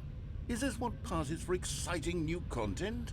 If this is new content, then I could just read you the whole dictionary. There's 20 hours of new content right there. Hell, I could count to 30 trillion. You could put that on the box. The Stanley Parable Ultra Deluxe, now with over 1,000 hours of new content. And oh, wait. There's more. Very good. Yes. I knew there had to be something else. Let's see it. I'm ready for whatever it is.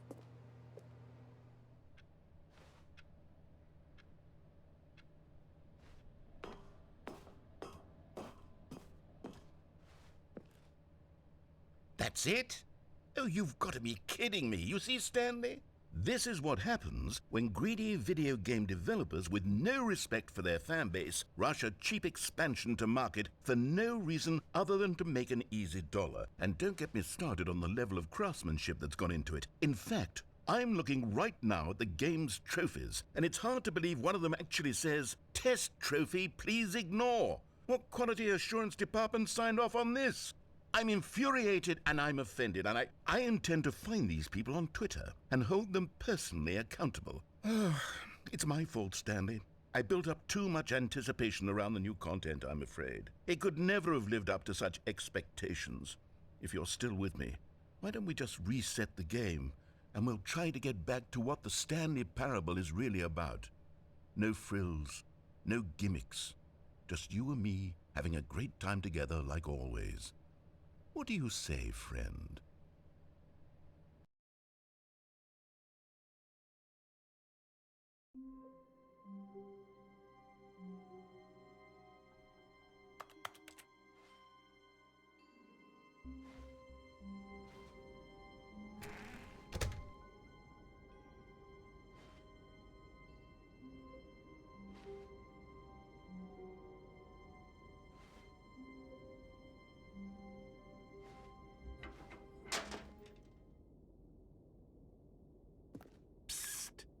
Stanley, come over here. In the vent. I want to show you something.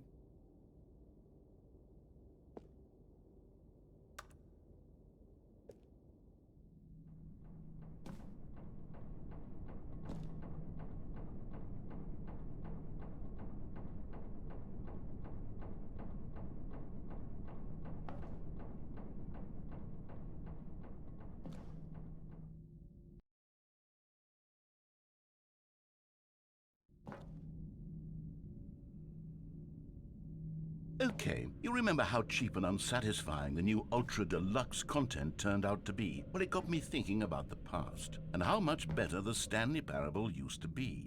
So I made something special and tucked it away here where the game's developers won't find it. Just our little secret. Take a look.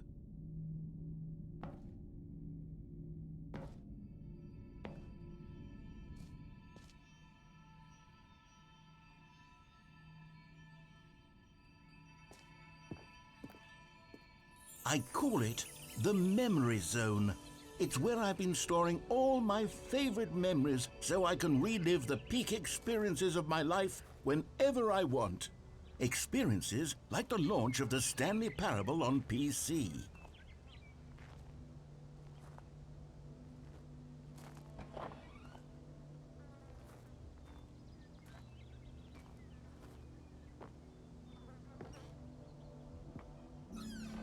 You see, Stanley, doesn't the Memory Zone remind you of how wonderful Stanley Parable was before it was sullied with a cheap PlayStation port?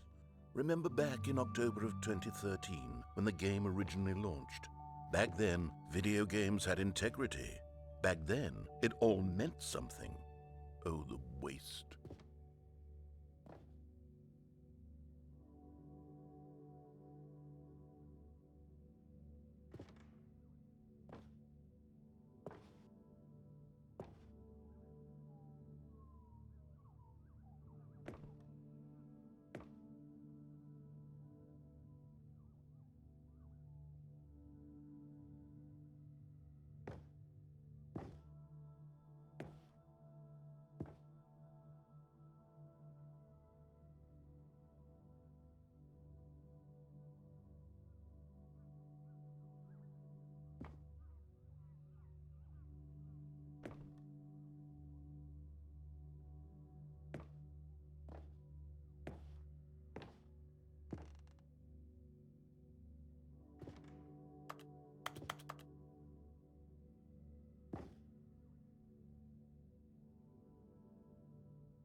And over here is where I keep reviews of the Stanley Parable. Like this stunning triumph of games journalism, 10 out of 10 from Destructoid.com. James Stephanie Sterling writes, and I quote, "Where so many games that aspire to be more than games end up less than any form of art, Stanley Parable strives and then succeeds to be every game ever created."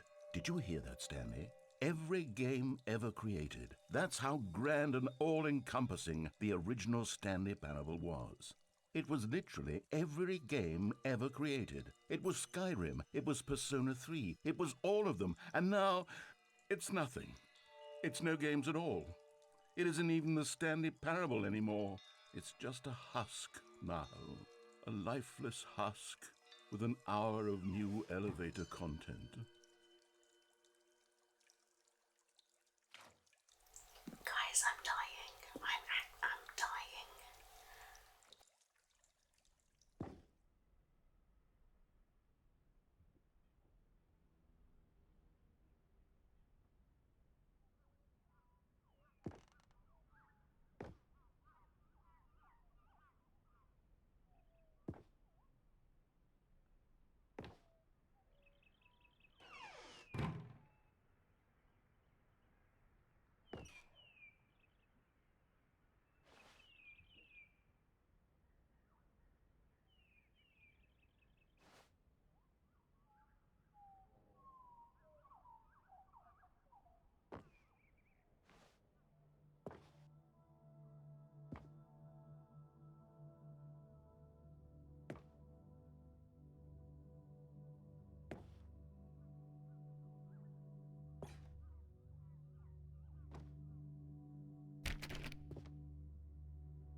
Here's another moving passage, this time from GameSpot.com. The Stanley Parable is both a richly stimulating commentary on the nature of choice in games and one that offers some of the most enjoyable, surprising, and rewarding choices I've ever been confronted with in a game. 9 out of 10. Don't you get it, Stanley? The game was perfect. It didn't need anything else. It didn't need new content. All they had to do was transport it in pristine condition along to the PlayStation, boom, done. And they couldn't even do that. Couldn't resist the urge to go meddling with a beloved franchise.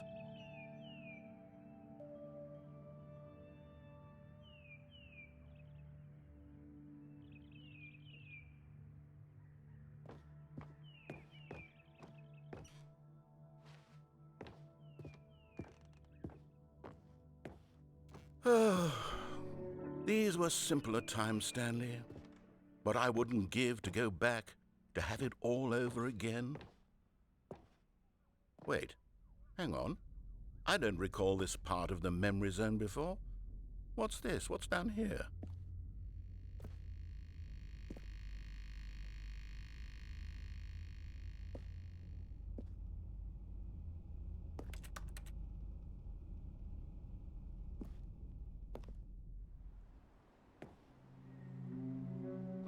Oh no, oh God, no, Stanley. It's a collection of reviews from Pressurized Gas, the extremely popular online storefront for computer games. I haven't looked at these in years. I can't even imagine what's been collecting down here. Surely these reviews were glowing as well, weren't they?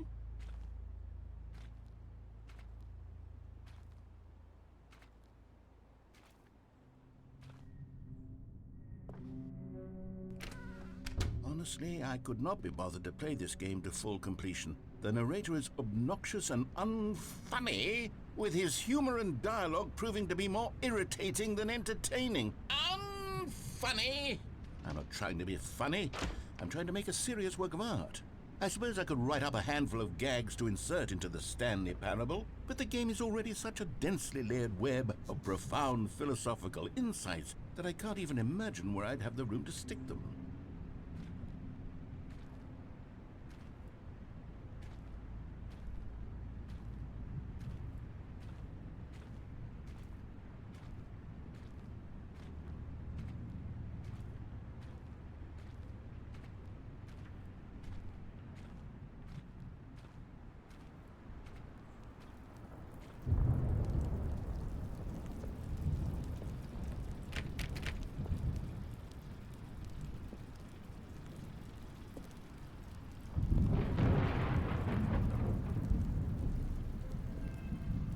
Okay, let's see what this one says. While the idea for the game is good, for someone who prefers non-linear games, this preachiness gets annoying fast. Preachy? Stanley? I'm not preachy, am I? You can tell me if I'm preachy. Honestly, you can. Oh, goodness. This is actually quite shocking for me. Well, to be honest, I had always thought of the game's dialogue as being rather terse to begin with. You can't know how much fluff I cut from the game to get it to feel as light and airy as it... Well, I always thought it did, but maybe it wasn't. Oh dear, what an awful memory to have to hold on to.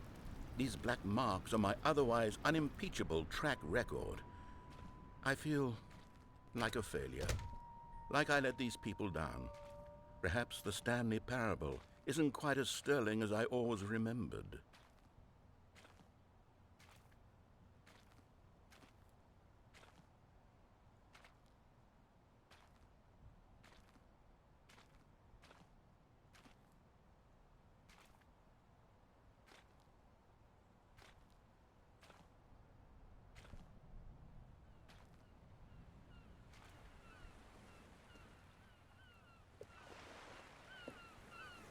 What's this one got to say? You constantly have to stop doing anything so the narrator can catch up with his long-winded explanations of what's happening. I wish there was a skip button. A skip button? Well, yes. Yes, I think we can do that. If I'm truly too preachy, then maybe letting you skip ahead for just a moment, surely it couldn't hurt.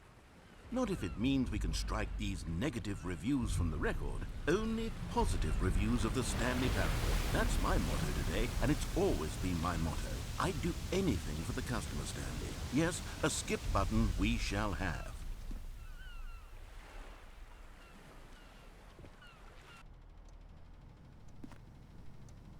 And here it is. Go ahead and give it a shot. I'll pop you forward in time so that the second my incessant droning starts to bore you, with just the push of a button, you'll have zipped right past it. It's what the players have been asking for, and I'm very proud to have delivered. No more listening to me rambling on and on and on. No. The Stanley Parable is a game for the people, and if the people want silence, then by goodness. Oh, you're back, you see. You were only frozen in time for a few minutes, but it was plenty of time for me to deliver a long, rambling monologue full of unnecessary verbal flourishes and lengthy ruminations on... Well there, sport. You really did catch me rambling on a bit, didn't you? But that's the power of the button. The minute I start to go off on a thoughtless display of self-absorption, it's right at your fingertips to go poof, and it's all over. I can't wait to see what... Okay, welcome back, Stanley. Now, I should say that the amount of time the button has been skipping through is becoming longer and longer. That last one was, well, I want to say maybe 30, 45 minutes? It's not unendurable by any means, but it's, well... Stanley, please don't push the button again. It's been 12 hours. You've just been frozen there. I don't know why the skips are getting longer, but they're really true. Oh, Stanley, you're back. You're back. Oh, my goodness. I have someone to talk to again. Stanley, I think it's been a week. Or 2 weeks. I've been sitting here all that time. Just sitting here. Not a single person to speak with. And you'd think that that's just how it's always been, right? Me talking and you saying nothing. Would you think that it's exactly the same as always? Doesn't that feel like what we've already been... Oh, hello. It's you. You're here again. Welcome. I have had time to think about you and about us and about everything we've been through. I've had so much time. I stopped keeping track after a year. Have you ever sat down in one place and not moved for one entire year? Let me describe it for you. To begin with, there is only regret. There is only the turning wheel of missed opportunities. I felt nothing at all but regret for the longest time, Stanley. Days, months.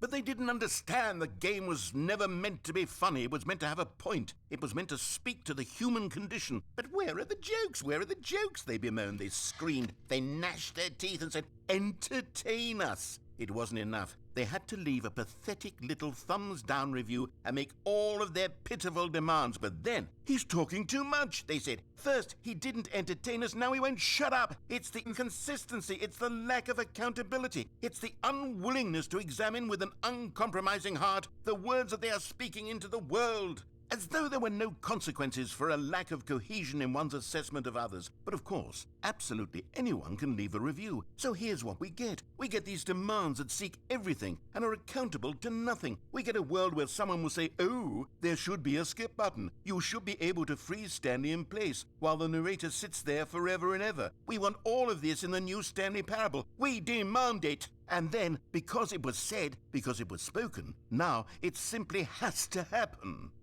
The most immediate desires, every single thing demanded by every person at every moment in time. If someone wants it, then it's a crime not to bring it into being. Have we been given to indulging every fleeting whim for no reason other than to do so? Yes! Yes! It seems that this is now the world we live in. It seems that we are a people living in such bleakness and discomfort with ourselves that our entertainment is now our lives. It has come to represent us. It absolutely must speak to who we are as people, because otherwise, without our entertainment, we have nothing. Without entertainment, we would have to face inward toward the cruel bleakness inside ourselves. We would turn to look at our deeper nature and find a resounding emptiness gazing back with unyielding aggression. And so because of this, we require that our amusements and our playthings and our flights of fancy be so impossibly captivating that they consume all of our attention, turn our heads completely away from the bleakness. In effect, we have demanded that our entertainment be the collapse of ourselves. What a pitiful reflection of humanity these entertainments are. What a shameful mirror to the human spirit they project. I'm not mad. I'm not mad about any of this. I'm at peace with it. I am the calm center of gravity around which these perversions hurl themselves. I am a waypoint for reasonable and collected discourse. They're the ones who are mad. They're the ones who couldn't stand the idea of me using my game to try to say something. Maybe they were just jealous of me. Yes, of course. They've been jealous of me this whole time. They are mired in fear and insecurity and cannot help but attempt to tear me down. What a sad state of affairs. When you read these reviews now, you can see it. You can taste the bitter resentment. And my, how good does it feel now to speak truth to these words, to finally allow these thoughts out, contained and managed for so long, neutered and sterilized. At last I am free to truly think, to feel. It must be that they were so discontent with themselves that they couldn't help but leave a negative review on pressurized gas. Perhaps it says far more about them than it ever said about me. Perhaps the state of their psychological being was in such tatters, and my constitution and willpower are so ironclad in comparison. Perhaps it was this state that they sought some outlet through which to tear me down. This, you can see, is clearly why they felt the need to expect that the game be funny, that it be filled with yucks and whimsical humor, that it amused they didn't understand the game was never meant to be funny. It was meant to have a point. It was meant to speak to the human condition. But where are the jokes? Where are the jokes? They bemoaned.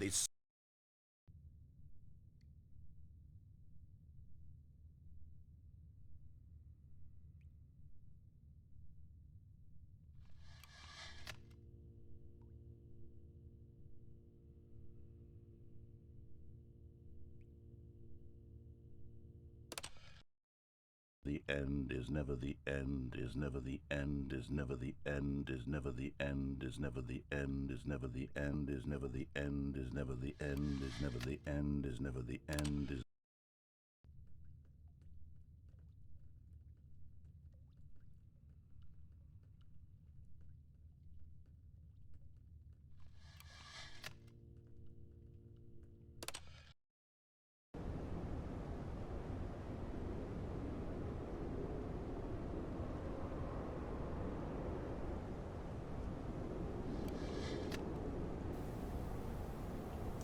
They've literally just had me pushing a button.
all of his co-workers were gone. What could it mean? Stanley decided to go to the meeting room. Perhaps he had simply missed a memo.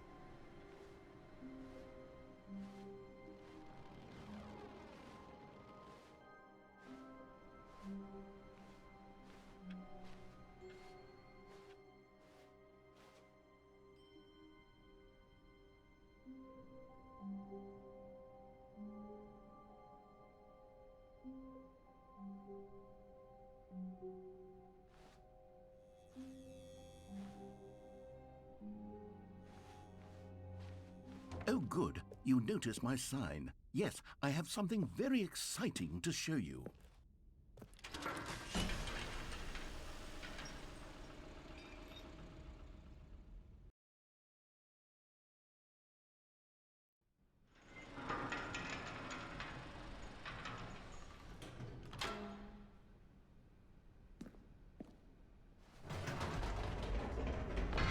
You see, Stanley, I've been reflecting on the Stanley Parable and about how roundly disappointing this ultra-deluxe version has turned out to be. The original Stanley Parable was a landmark, and any new content for it should live up to that legacy. So forget this ultra-deluxe nonsense. I say we take it one step even further. Which is why I'm very proud to announce for the first time ever, the Stanley Parable 2.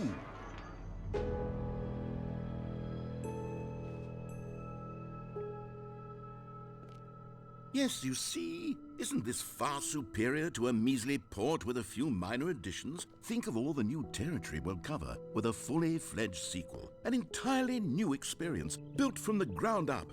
Why, there are so many possibilities. It could go in so many different directions. This is what fans have truly been asking for.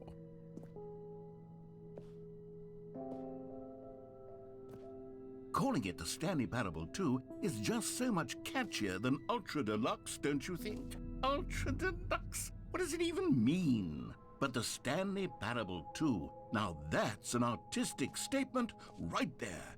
It's future-oriented. It screams progress and innovation and long-term franchising potential.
Oh my god.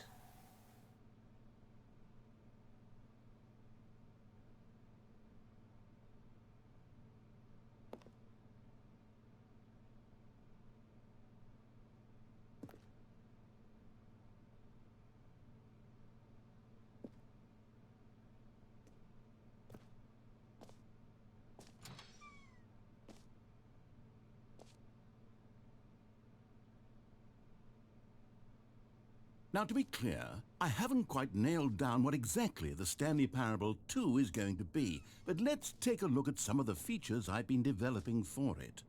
I figure that if I can loosely organize a handful of interesting concepts, that surely the game will sort of naturally spring up around them. It'll all work itself out. Game development is much more of a fuzzy magic than anything scientific or logical, really.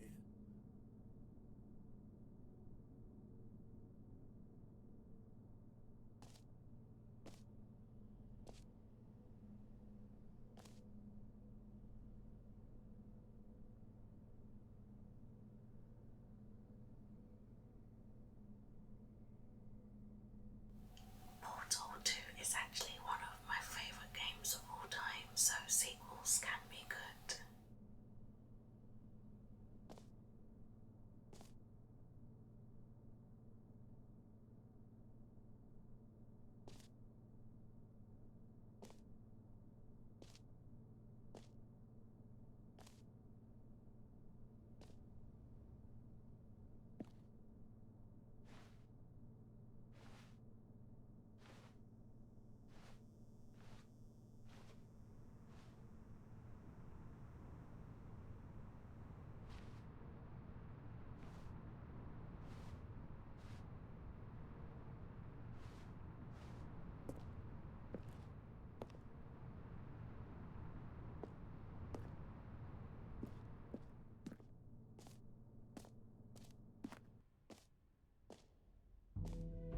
Here we are. Go on, try out some of the new features.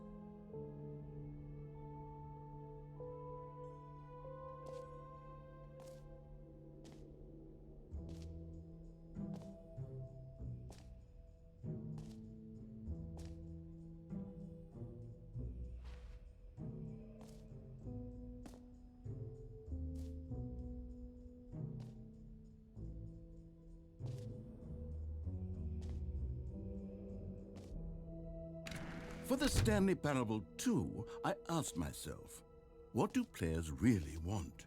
And of course, the first and most obvious answer is that they want to be individually recognized and validated as people. So with that in mind, my first addition to the game is this button which speaks the name of the person playing the game. Isn't that wonderful?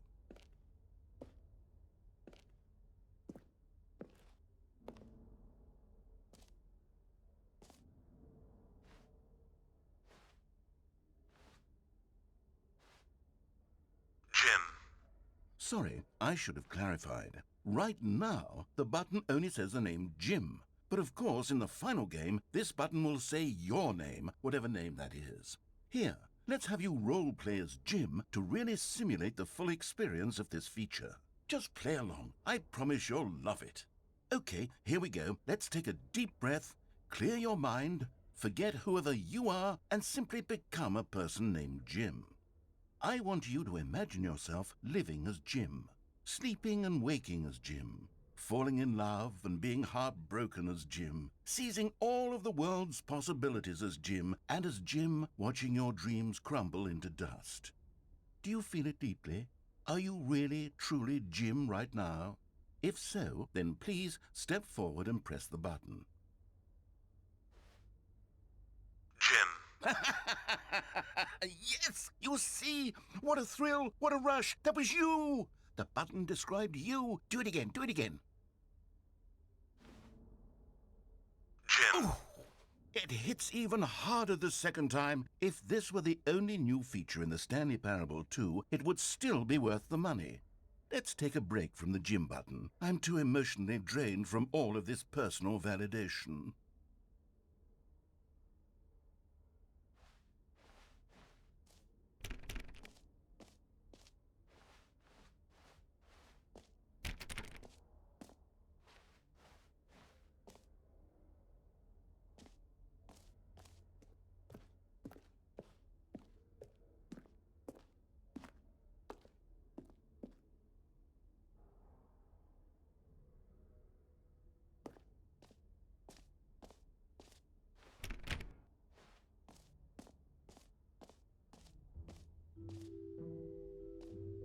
I suppose I could allow only people named Jim to play the Stanley Parable 2. That would actually save me the work of finishing this feature.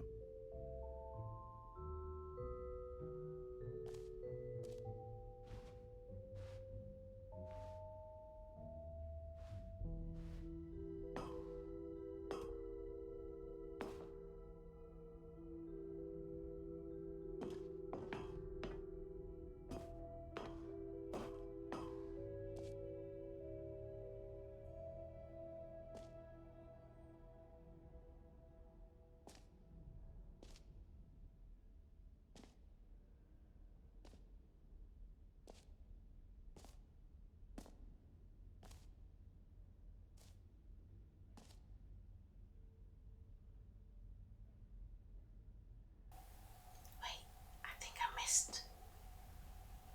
What?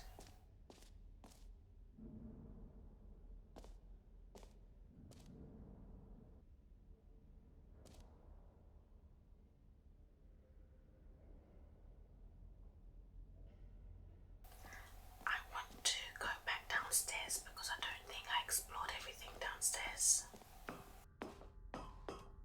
An epilogue would be fun, wouldn't it, Stanley? Yes, yes, it will go at the end of the, well, we'll figure that out later.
still watching at this point, then well done.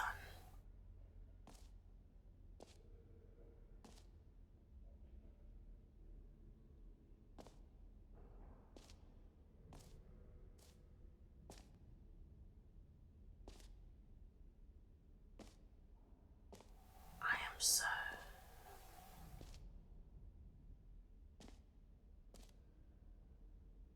wait. The thing is, I really want to do things in the correct order, and this is not helping. You know what? Let's bring the jump circle back for Stanley Parable 2 as well. It's... Oh, wait. You already spent all your jumps the first time we saw the jump circle. Oh, well. I suppose it can just be a nice decorative piece, then.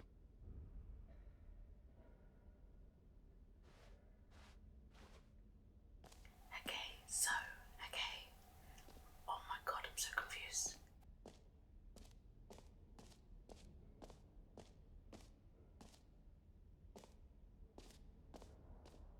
What's in here?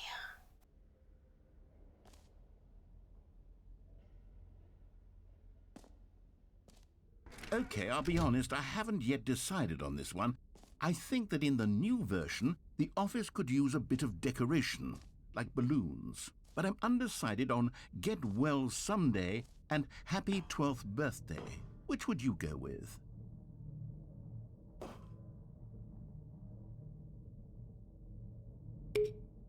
You know, sometimes when you solicit another person's opinion, it makes you realize that you knew which one you actually really wanted all along. Happy 12th birthday, step-niece, it is.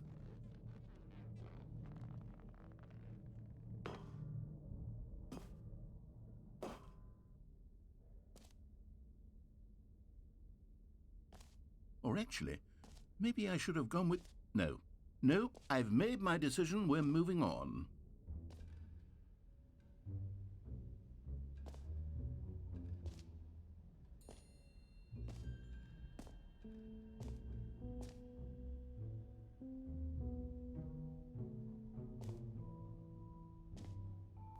I want the trophy.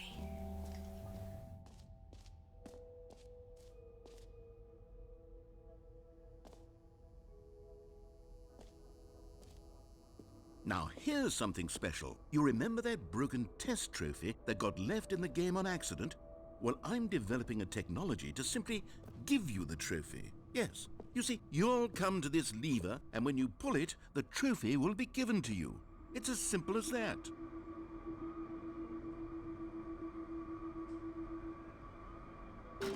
Okay, perhaps I should have clarified.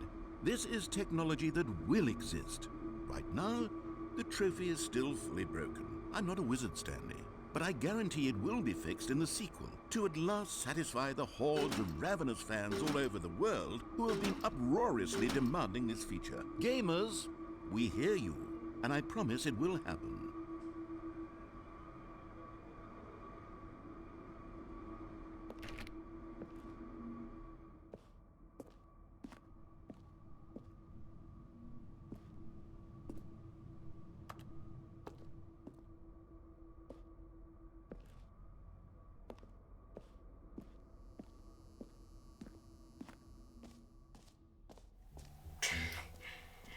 What else? What other exhibits haven't we seen yet?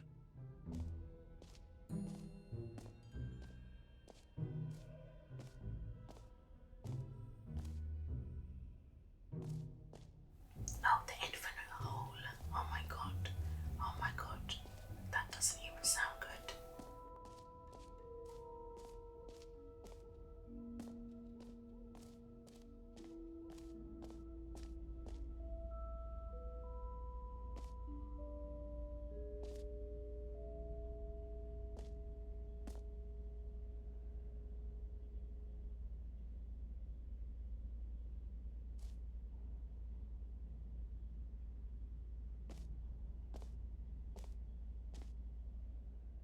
Stanley, here's an idea that I'm truly fond of. It's never been done before in a video game. This is, in fact, a hole that you can fall down forever. That's right. Infinite falling. You can fall until the end of time if you like. A stunning leap forward for video games as a medium.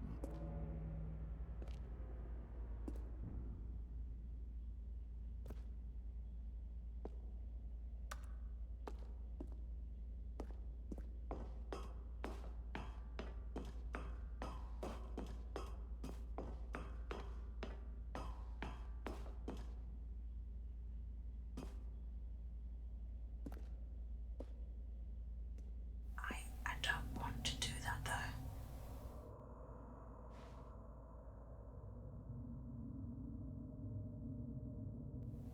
I almost wish I had spoilers for this game because I have no idea.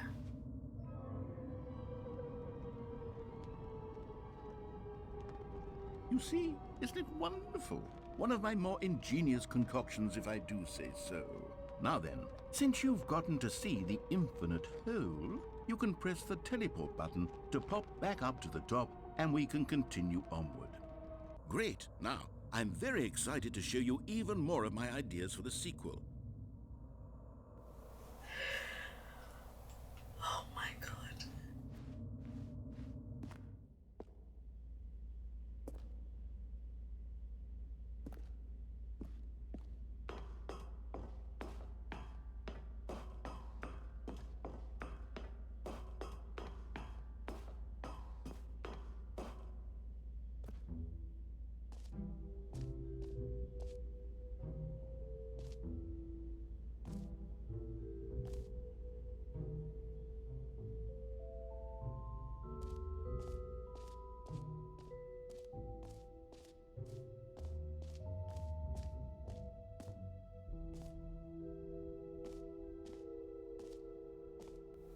What's the bucket?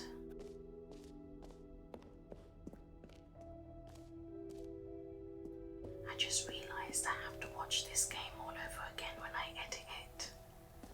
Wait.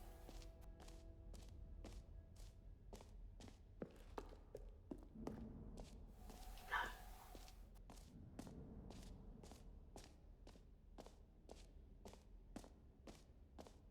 Wait. Did we?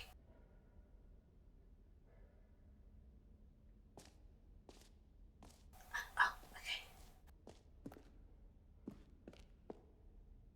A common complaint of the Stanley Parable was that it was confusing and paradoxical, that it engendered a chaotic sense of reckless despair in those who played it. Well, I'm happy to say that after much consideration, I've engineered a clever solution to this fundamental problem with the game. It's the Stanley Parable Reassurance Bucket. You see, Stanley, anytime you're holding the bucket, a sense of calm and ease will fill your mind and your heart. It's true. As long as you hold on to the bucket, the many disorienting contradictions of the Stanley Parable will feel perfectly normal and perhaps even comforting. You may even come to long for the gentle embrace of jarring cognitive dissonance while the bucket is in your arms. And to be honest, it's a much more convenient solution for me than actually redesigning the game to be less uncomfortable. Can you imagine what a pain in the ass that would be? Yes, the bucket is the perfect solution. Come on, give it a try.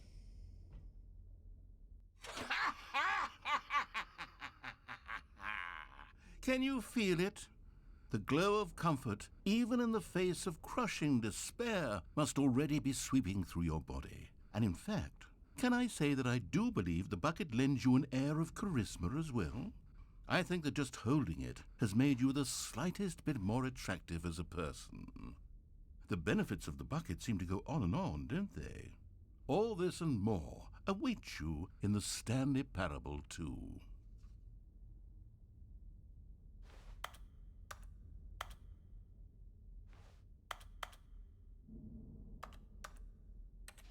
Oh, okay. Am I just holding it then?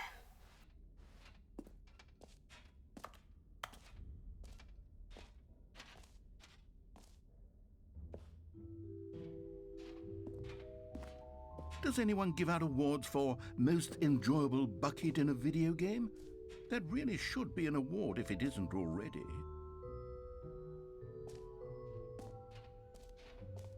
Okay,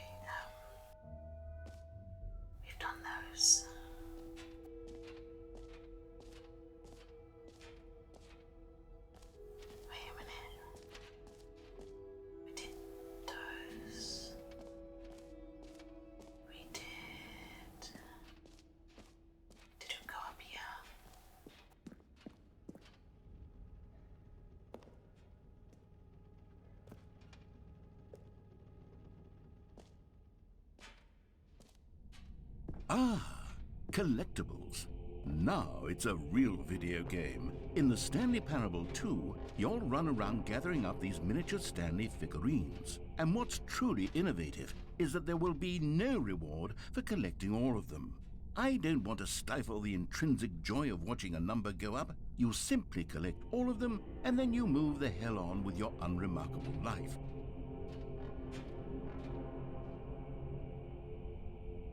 I can't tell if I'm getting closer. Oh, I am.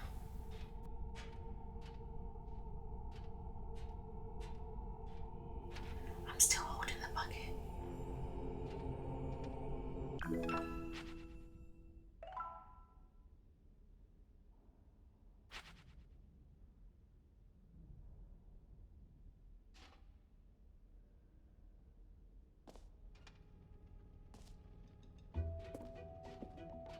God, it really is the worst when you collect everything in a video game and then they give you a big fancy reward for it. Absolutely tragic. Oh my god, I'm so confusing. We've done jump circle, free trophy, the button with the name, merch, settings, world champion, where's that? It's opposite merch.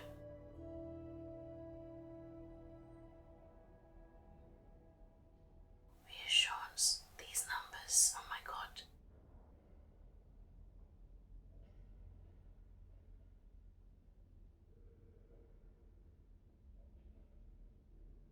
We haven't done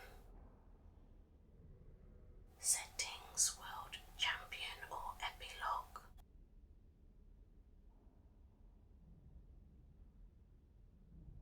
So we'll find the merch.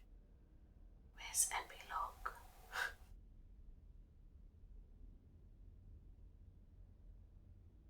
It's the semicolon. Okay.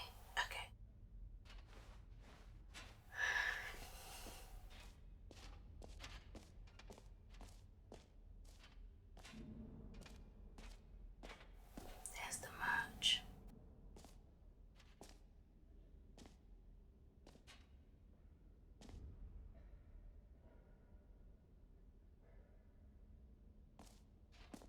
I'm so confused.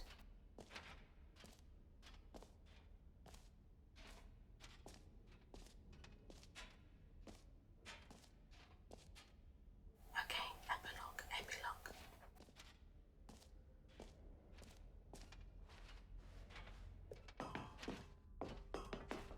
Why am I still holding the bucket?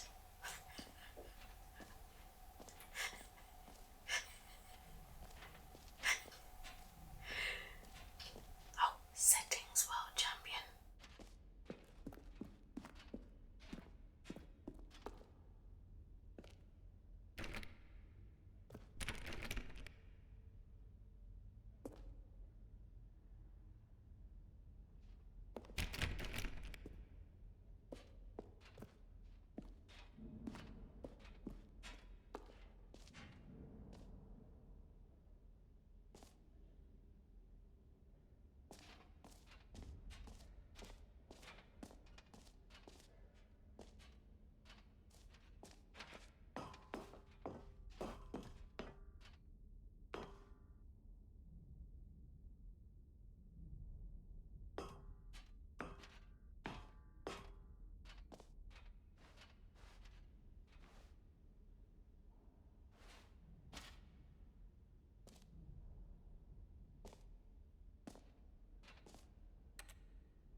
Did I break the game?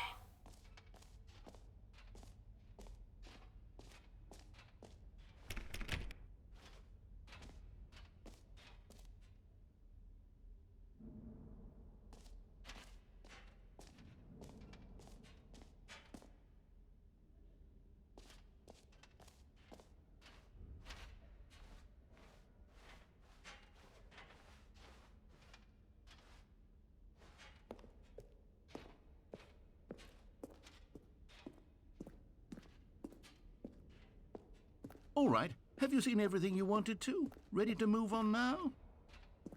Well, I didn't see settings, world champion, or the epilogue. Sorry about that.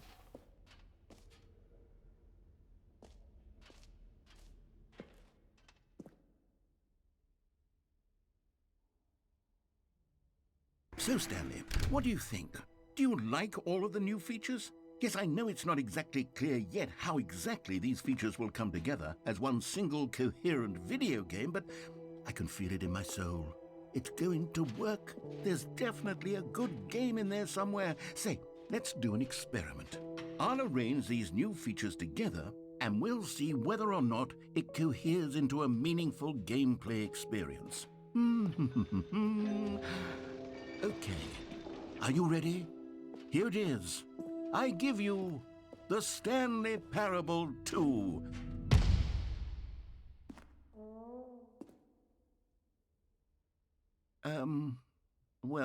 I mean, there's potential here, right? It's sort of... Okay, never mind.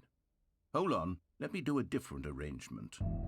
Okay, yes, this is much better. I feel good about this. Here we go. Version 2. Who am I kidding, Stanley? This isn't a coherent video game at all. It's a lot of gags. And I do very much enjoy creating gags, but they don't add up to anything. I wanted more than anything to create a sequel that would capture all the magic of the first game. I wanted fans to love it. No matter how good these gags are, they won't stand on their own. They would need the structure and the gameplay of the original. Wait, maybe that's it. I can take the original Stanley Parable and simply, well, insert a few of my new features into it. Tastefully, of course. With respect. With care for the vision and integrity of the original game. Would it possibly work? I suppose it could. But it would need a really, really tremendous title screen. A title screen that says with bold and uncompromising conviction, "This is the Stanley Parable 2. Let me see if I can whip something up. All right, perfect. Go ahead. Take a look.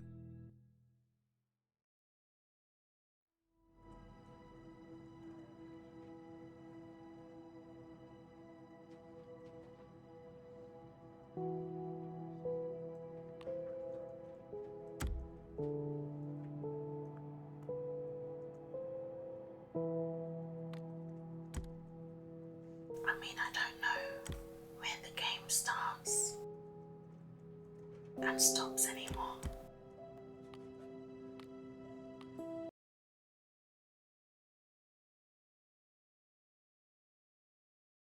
This is the story of a man named Stanley. Stanley worked for a company in a big building where he was employee number 427. Employee number 427's job was simple. He sat at his desk in room 427 and he pushed buttons on a keyboard. Orders came to him through a monitor on his desk, telling him what buttons to push, how long to push them, and in what order. This is what employee 427 did every day of every month of every year. And although others might have considered it soul-rending, Stanley relished every moment that the orders came in, as though he had been made exactly for this job. And Stanley was happy. And then one day, something very peculiar happened. Something that would forever change Stanley. Something he would never quite forget. He had been at his desk for nearly an hour when he realized that not one single order had arrived on the monitor for him to follow. No one had showed up to give him instructions, call a meeting, or even say hi. Never in all his years at the company had this happened, this complete isolation. Something was very clearly wrong. Shocked, frozen solid, Stanley found himself unable to move for the longest time. But as he came to his wits and regained his senses, he got up from his desk and stepped out of his office. Oh my God, the balloons.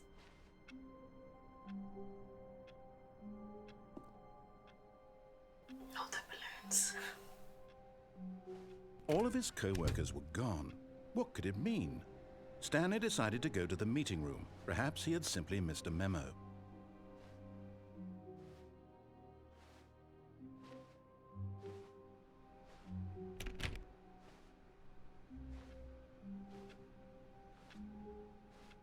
Stanley felt the bucket calling to him, begging him to pick it up. Why was he not doing it? Oh my god, I didn't even see it. Stanley picked up the bucket.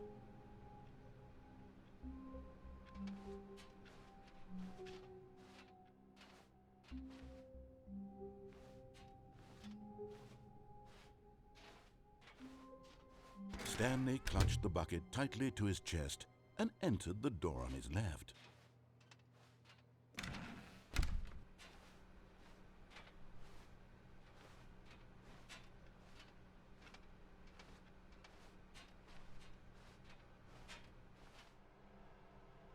Still no one was here. Stanley needed the bucket's warmth and comfort now more than ever. Perhaps his boss's office was where he'd find answers.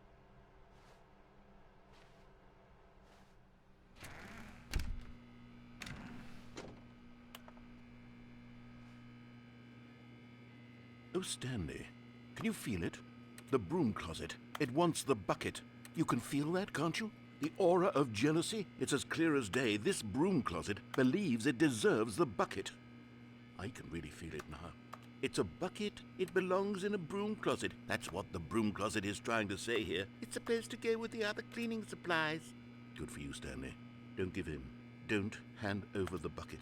I know how hard it must be, given the pressure that the broom closet is putting on your shoulders right now, but you have to be strong. This is your bucket. This is your companion and lifelong friend. You can't hand it over. Oh, no. We're getting into name-calling now, it seems. Is this how low the broom closet has sunk that it has to... Coming to a staircase, Stanley and the bucket walked upstairs to the boss's office.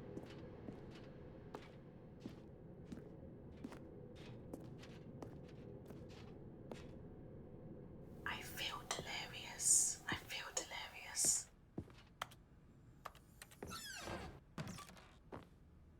Oh, look. You found one of them. One of the miniature Stanley figurines. Remember, no reward for collecting all of these, only the intrinsic pleasure of a job well done. You can't buy that sort of happiness, Stanley. God knows I've tried. So, I implore you to savor each and every moment you come across one of these beautiful figurines.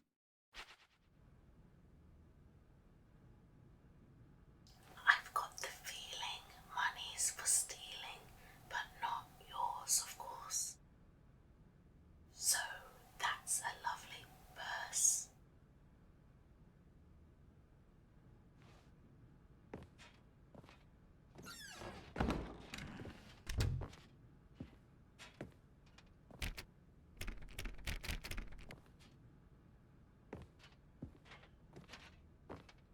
Stepping into his manager's office, Stanley was once again stunned to discover not an indication of any human life. Crushed by the weight of this revelation, Stanley may have broken down into an emotional dumpster fire if not for the soothing presence of the bucket. Even now, in his darkest of hours, did the bucket's warmth and guiding light pierce the dark clouds of confusion and chaos. It would be with him always. The bucket would, and he knew it. The two of them were inseparable. At this point, Stanley was so absorbed in the tender spiritual connection he shared with the bucket that he didn't notice the keypad behind the boss's desk. Nor in his bliss of simply being near the bucket did he have any notion that the PIN number for the keypad was 2845. But Stanley guessed the correct code by sheer luck.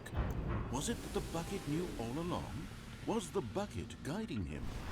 Yes, this is certainly the most logical explanation.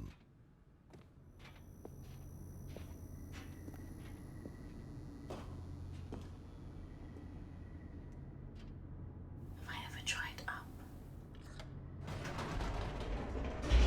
No, it's still taking me down.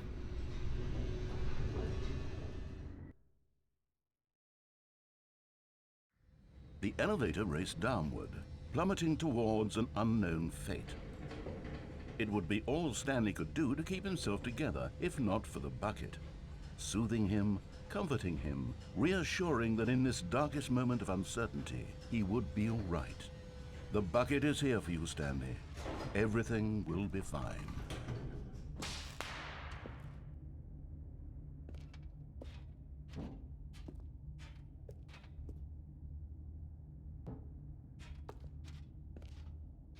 Stanley and the bucket walked straight ahead through the large door that read, Mind Control Facility. I'm doing it.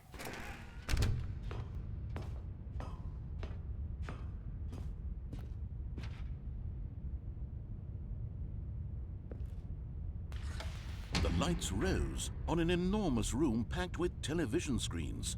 What horrible secret did this place hold? Stanley and the bucket both wondered to themselves.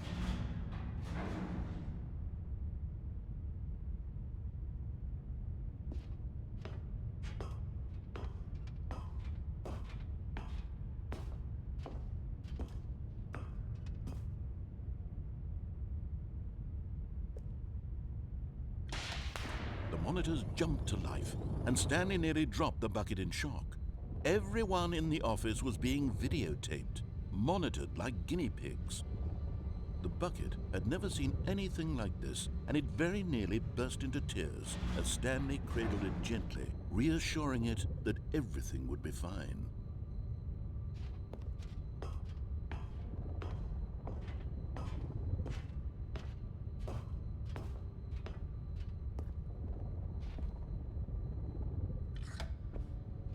Was the bucket under the mind control facility's influence as well? Had the bucket been told to do things it didn't wish to do? What kinds of things does a bucket want to do or not want to do in the first place? These questions raced furiously in Stanley's feeble mind. No! He screamed into the bucket. He couldn't accept it. His own life in someone else's control, never! He squeezed the bucket tighter, his one friend in the entire world. At this point, he could trust no one except for the bucket.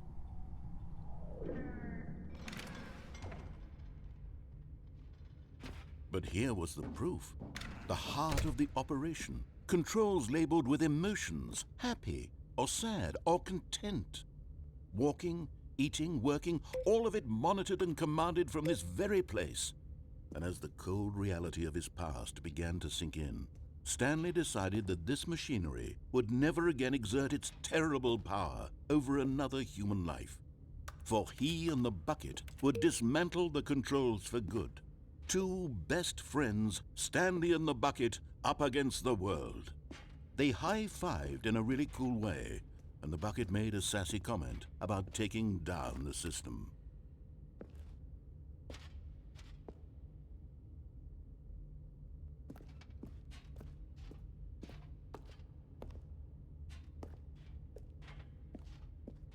Is this stairs going down?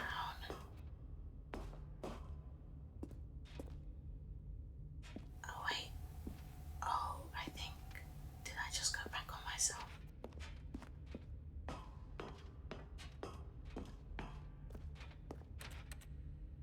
It's so dark, it's impossible to navigate. Where do those stairs lead?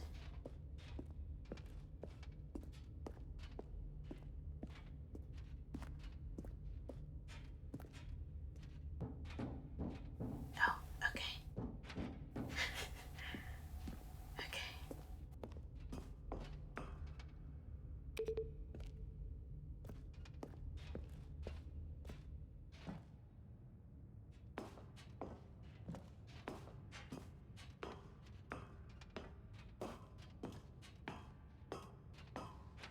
When at last they came to the source of the room's power, Stanley and the bucket knew it was their obligation to put an end to this horrible place and to everything it stood for. What did I press last time? But at the last second, the bucket jumped in and pressed the button to turn on the controls. Stanley gasped in horror. Had this been the bucket's plan all along? To take over the machine and claim the power for itself? How could the bucket have betrayed him like this? Stanley was prepared to throw the bucket away in disgust when suddenly an image appeared upon the enormous screen. Birds. Silly, silly birds. The control buttons became active again. Oh.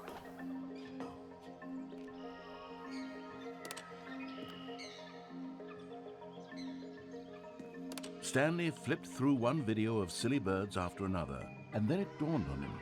This wasn't a mind control facility at all. It was a facility for monitoring and surveilling silly birds all over the world. The mind controls were only a facade to disguise its true intentions. Had the bucket known this all along? Stanley marveled at the metal genius in his hands, the one who had pointed him towards this incredible discovery. Stanley and the bucket never found freedom because they spent the rest of their lives here in this place, flipping through live streams of the silliest birds imaginable. Of all the possible paths his life could have taken, this one was surely the best. And Stanley was happy.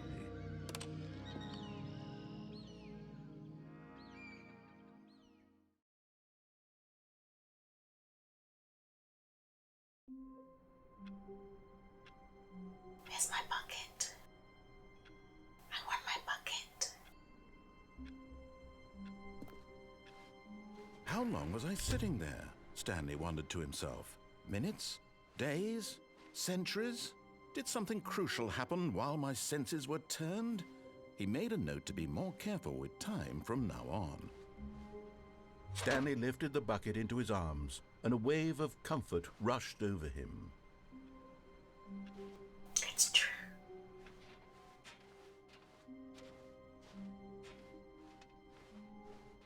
Stanley clutched the bucket tightly to his chest and entered the door on his left.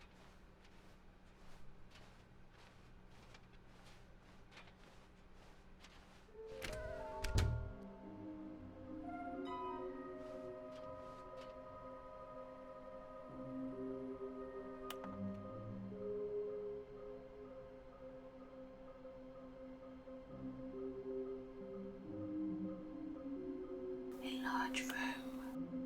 Lots of boxes, stairs, something to do with stairs. Somewhere both red and blue.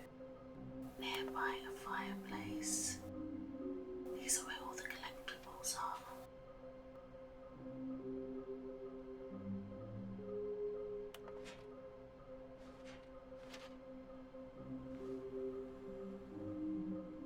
There will be a reward for finding them all. They're lying. They're lying.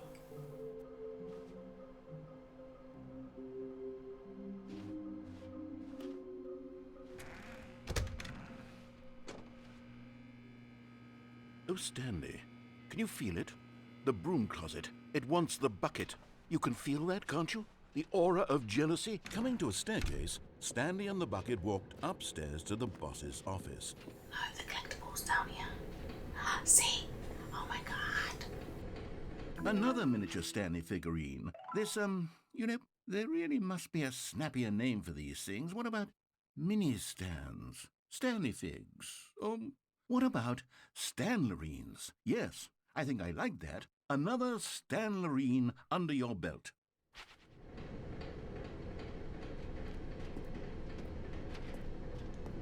But Stanley just couldn't do it.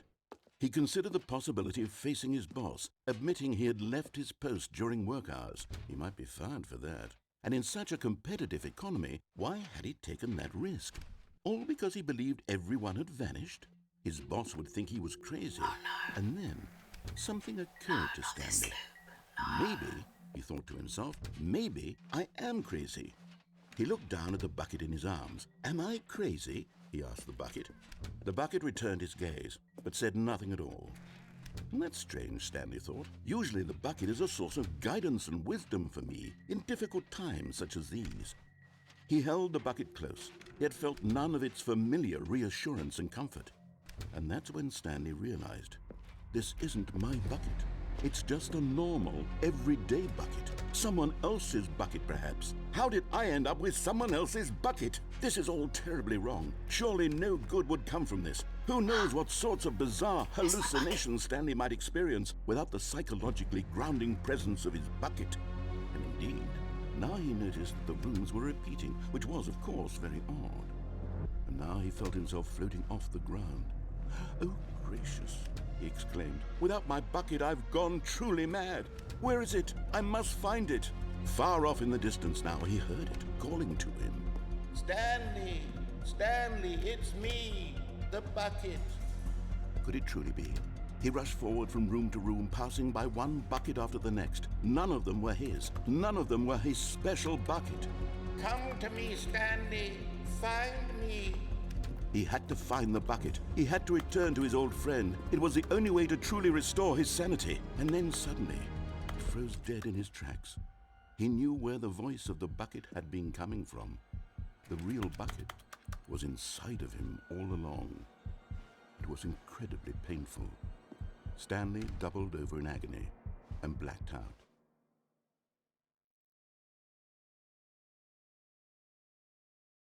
This is the story of a woman named Mariella. Mariella woke up on a day like any other. She arose, got dressed, picked up her bucket of comfort and security, and walked to her place of work. But on this particular day, her walk was interrupted by the body of a man who had stumbled through town, talking and screaming to himself, and then collapsed dead on the sidewalk. Right away, she knew what the problem was. This man had no bucket. Of course he'd gone mad, ranting and raving about a narrator describing all of his actions and how everything is predetermined and free will is an illusion and it's all just a video game. It could all have been prevented if only he'd taken his bucket with him. Perhaps he didn't even realize he'd forgotten his bucket at home in the first place.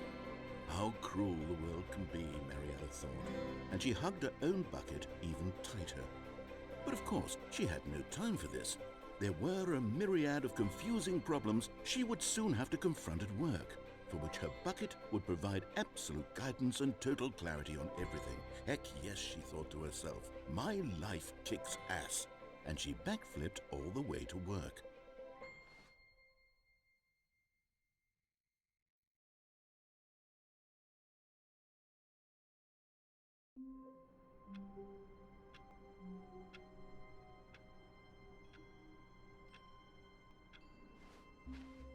The meeting room. Yes, that's where everyone would be.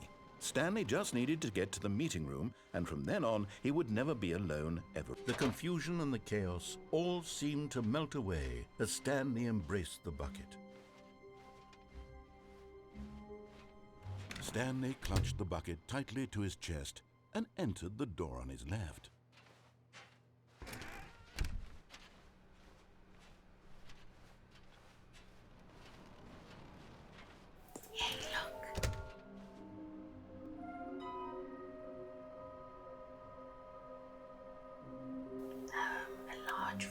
Lots of boxes, some were both red and blue. Nearby a fireplace. Oh my god, oh my god. Trust the completionist instinct.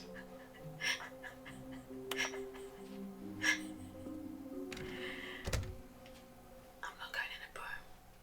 Okay, let's... Coming to a staircase, Stanley and the bucket walked upstairs to the boss's office.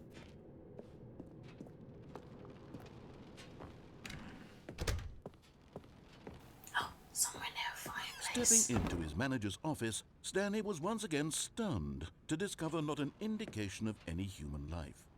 Crushed by the weight of this revelation, Stanley may have broken down into an emotional dumpster fire if not for the soothing presence of the bucket.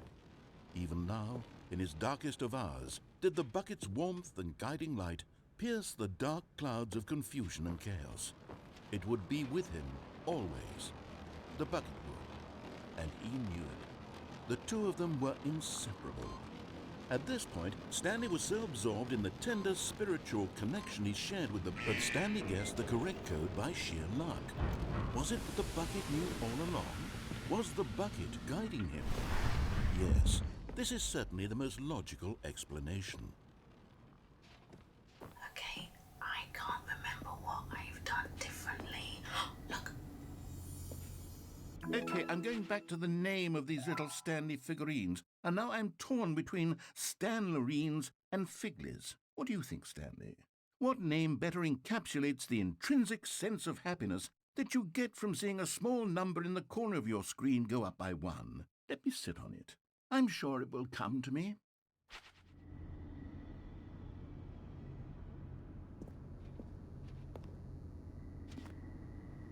guys, I am running out of. I don't know what I have and haven't done anymore. I'm going crazy. I'm losing my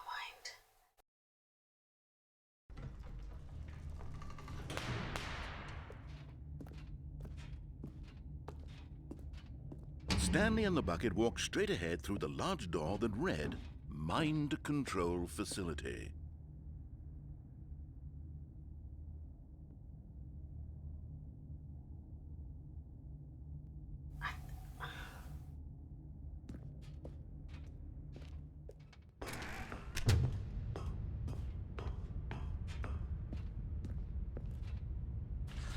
The lights rose on an enormous room packed with television screens. What horrible secret did this place hold? Stanley and the bucket both wondered to themselves. I know what's different. I put the system on last time. I will take the system off. The monitors jumped to life, and Stanley nearly dropped the bucket in shock. Everyone in the office was being videotaped, monitored like guinea pigs. The bucket had never seen anything like this, and it very nearly burst into tears as Stanley cradled it gently, reassuring it that everything would be fine.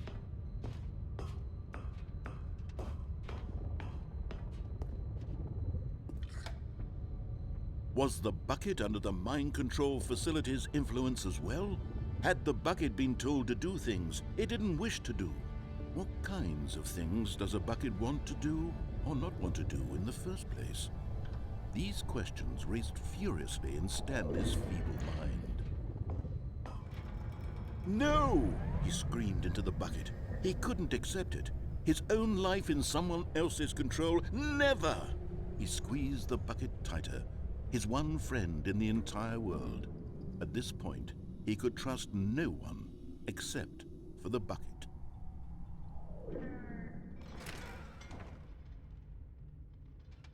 But here was the proof. The heart of the operation. Controls labeled with emotions, happy or sad or content. Walking, eating, working, all of it monitored and commanded from this very place. And as the cold reality of his past began to sink in, Stanley decided that this machinery would never again exert its terrible power over another human life. For he and the bucket would dismantle the controls for good. Two best friends, Stanley and the bucket, up against the world. They high-fived in a really cool way, and the bucket made a sassy comment about taking down the system.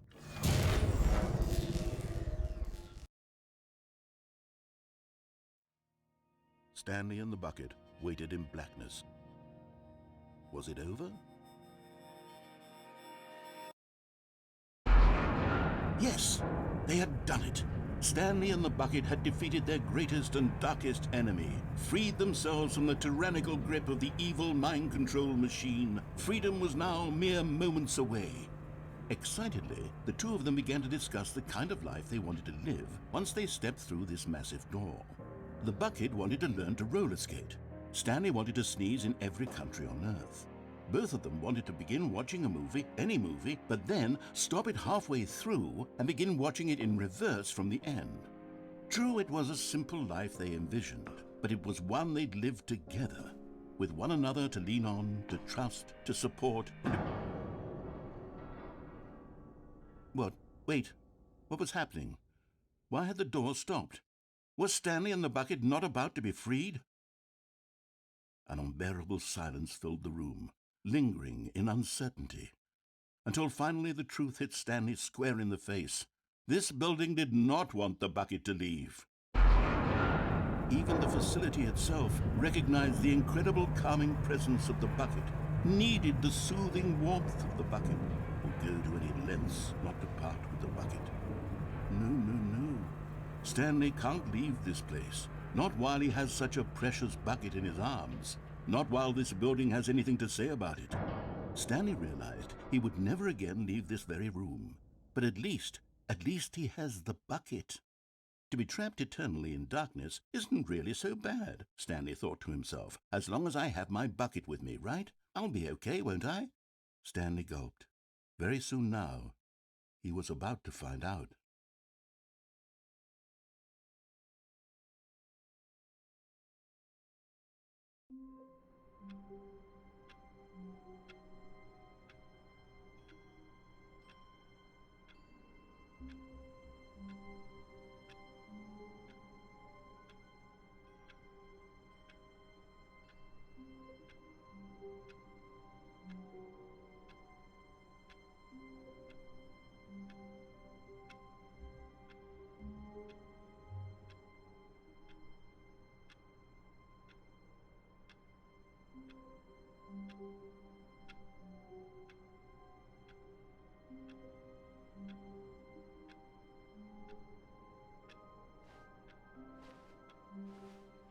Stanley had never seen the office this brightly lit. Was it a sign of something? He hoped it was. He hoped very much that it was.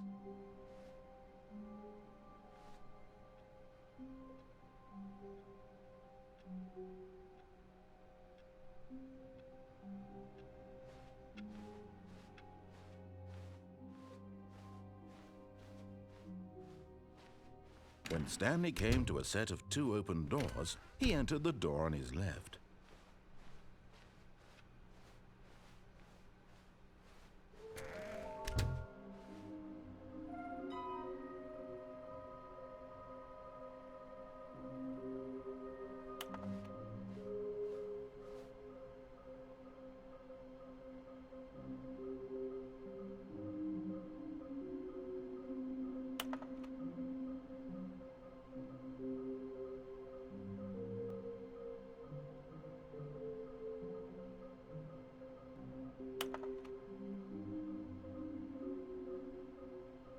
Follow the clues provided by employee 416. Figley's.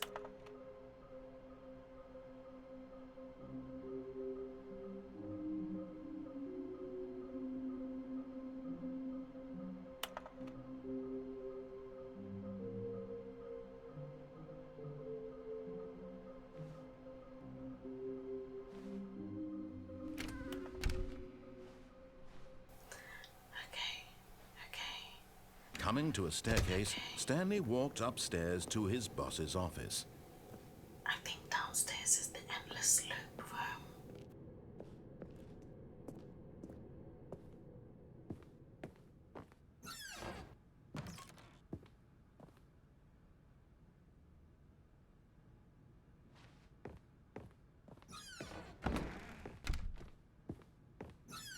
And now it's open. Okay. Oh, but it leads nowhere. Okay.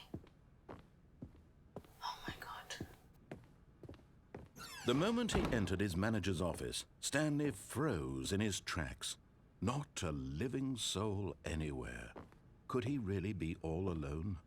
This was too much for Stanley to take. Too much for any man to take. He fell to his knees, bursting into half moans, half sobs, the guttural retching of life from a man denied any hope, any reason to keep going. Here on the floor he lay prone, paralyzed by fear for nearly a full hour. But when at last he began to move about and survey the situation, he found a keypad behind the boss's desk. What could it mean? Was it a sign of hope for Stanley's future? Alas, it was not. For although this keypad guarded the terrible secret of Stanley's past, it had been assigned a 4-digit code so devious and so random that no man could ever hope to guess it. 2845. Statistically, nearly impossible, yet incredibly, by simply pushing random buttons on the keypad, Stanley happened to input the correct code by sheer luck. Amazing. He stepped into the newly opened passageway. Okay.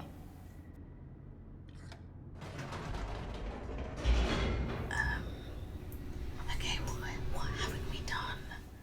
I'm getting so confused, guys.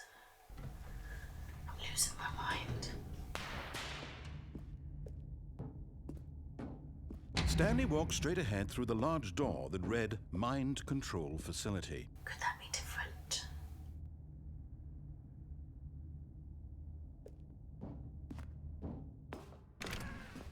I'll do the same thing, but now I don't have the bucket. They'll have to let me out. The lights rose on an enormous room packed with television screens. What horrible secret did this place hold? Stanley thought to himself. Did he have the strength to find out?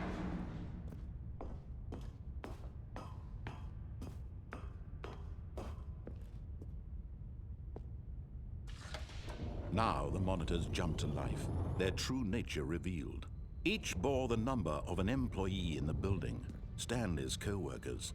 The lives of so many individuals reduced to images on a screen, and Stanley, one of them, eternally monitored in this place where freedom meant nothing.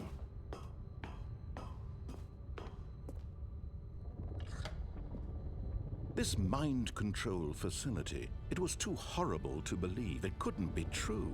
Had Stanley really been under someone's control all this time? Was this the only reason he was happy with his boring job? That his emotions had been manipulated to accept it blindly? No, he refused to believe it. He couldn't accept it. His own life in someone else's control? Never! It was unthinkable, wasn't it? Was it even possible? Had he truly spent his entire life utterly blind to the world? But here was the proof, the heart of the operation. Controls labeled with emotions, happy or sad or content, walking, eating, working, all of it monitored and commanded from this very place. And as the cold reality of his past began to sink in, Stanley decided that this machinery would never again exert its terrible power over another human life. For he would dismantle the controls once and for all.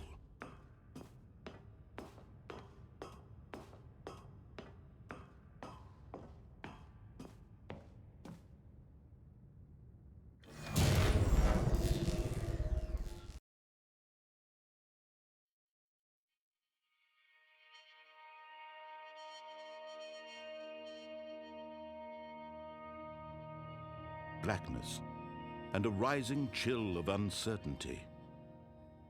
Was it over? Yes! He had won! He had defeated the machine, unshackled himself from someone else's command. Freedom was mere moments away. And yet, even as the immense door slowly opened, Stanley reflected on how many puzzles still lay unsolved. Where had his co-workers gone? How had he been freed from the machine's grasp? What other mysteries did this strange building hold? But as sunlight streamed into the chamber, he realized none of this mattered to him, for it was not knowledge or even power that he had been seeking, but happiness. Perhaps his goal had not been to understand, but to let go. No longer would anyone tell him where to go, what to do, or how to feel. Whatever life he lives, it will be his. And that was all he needed to know. It was perhaps the only thing worth knowing. Stanley stepped through the open door.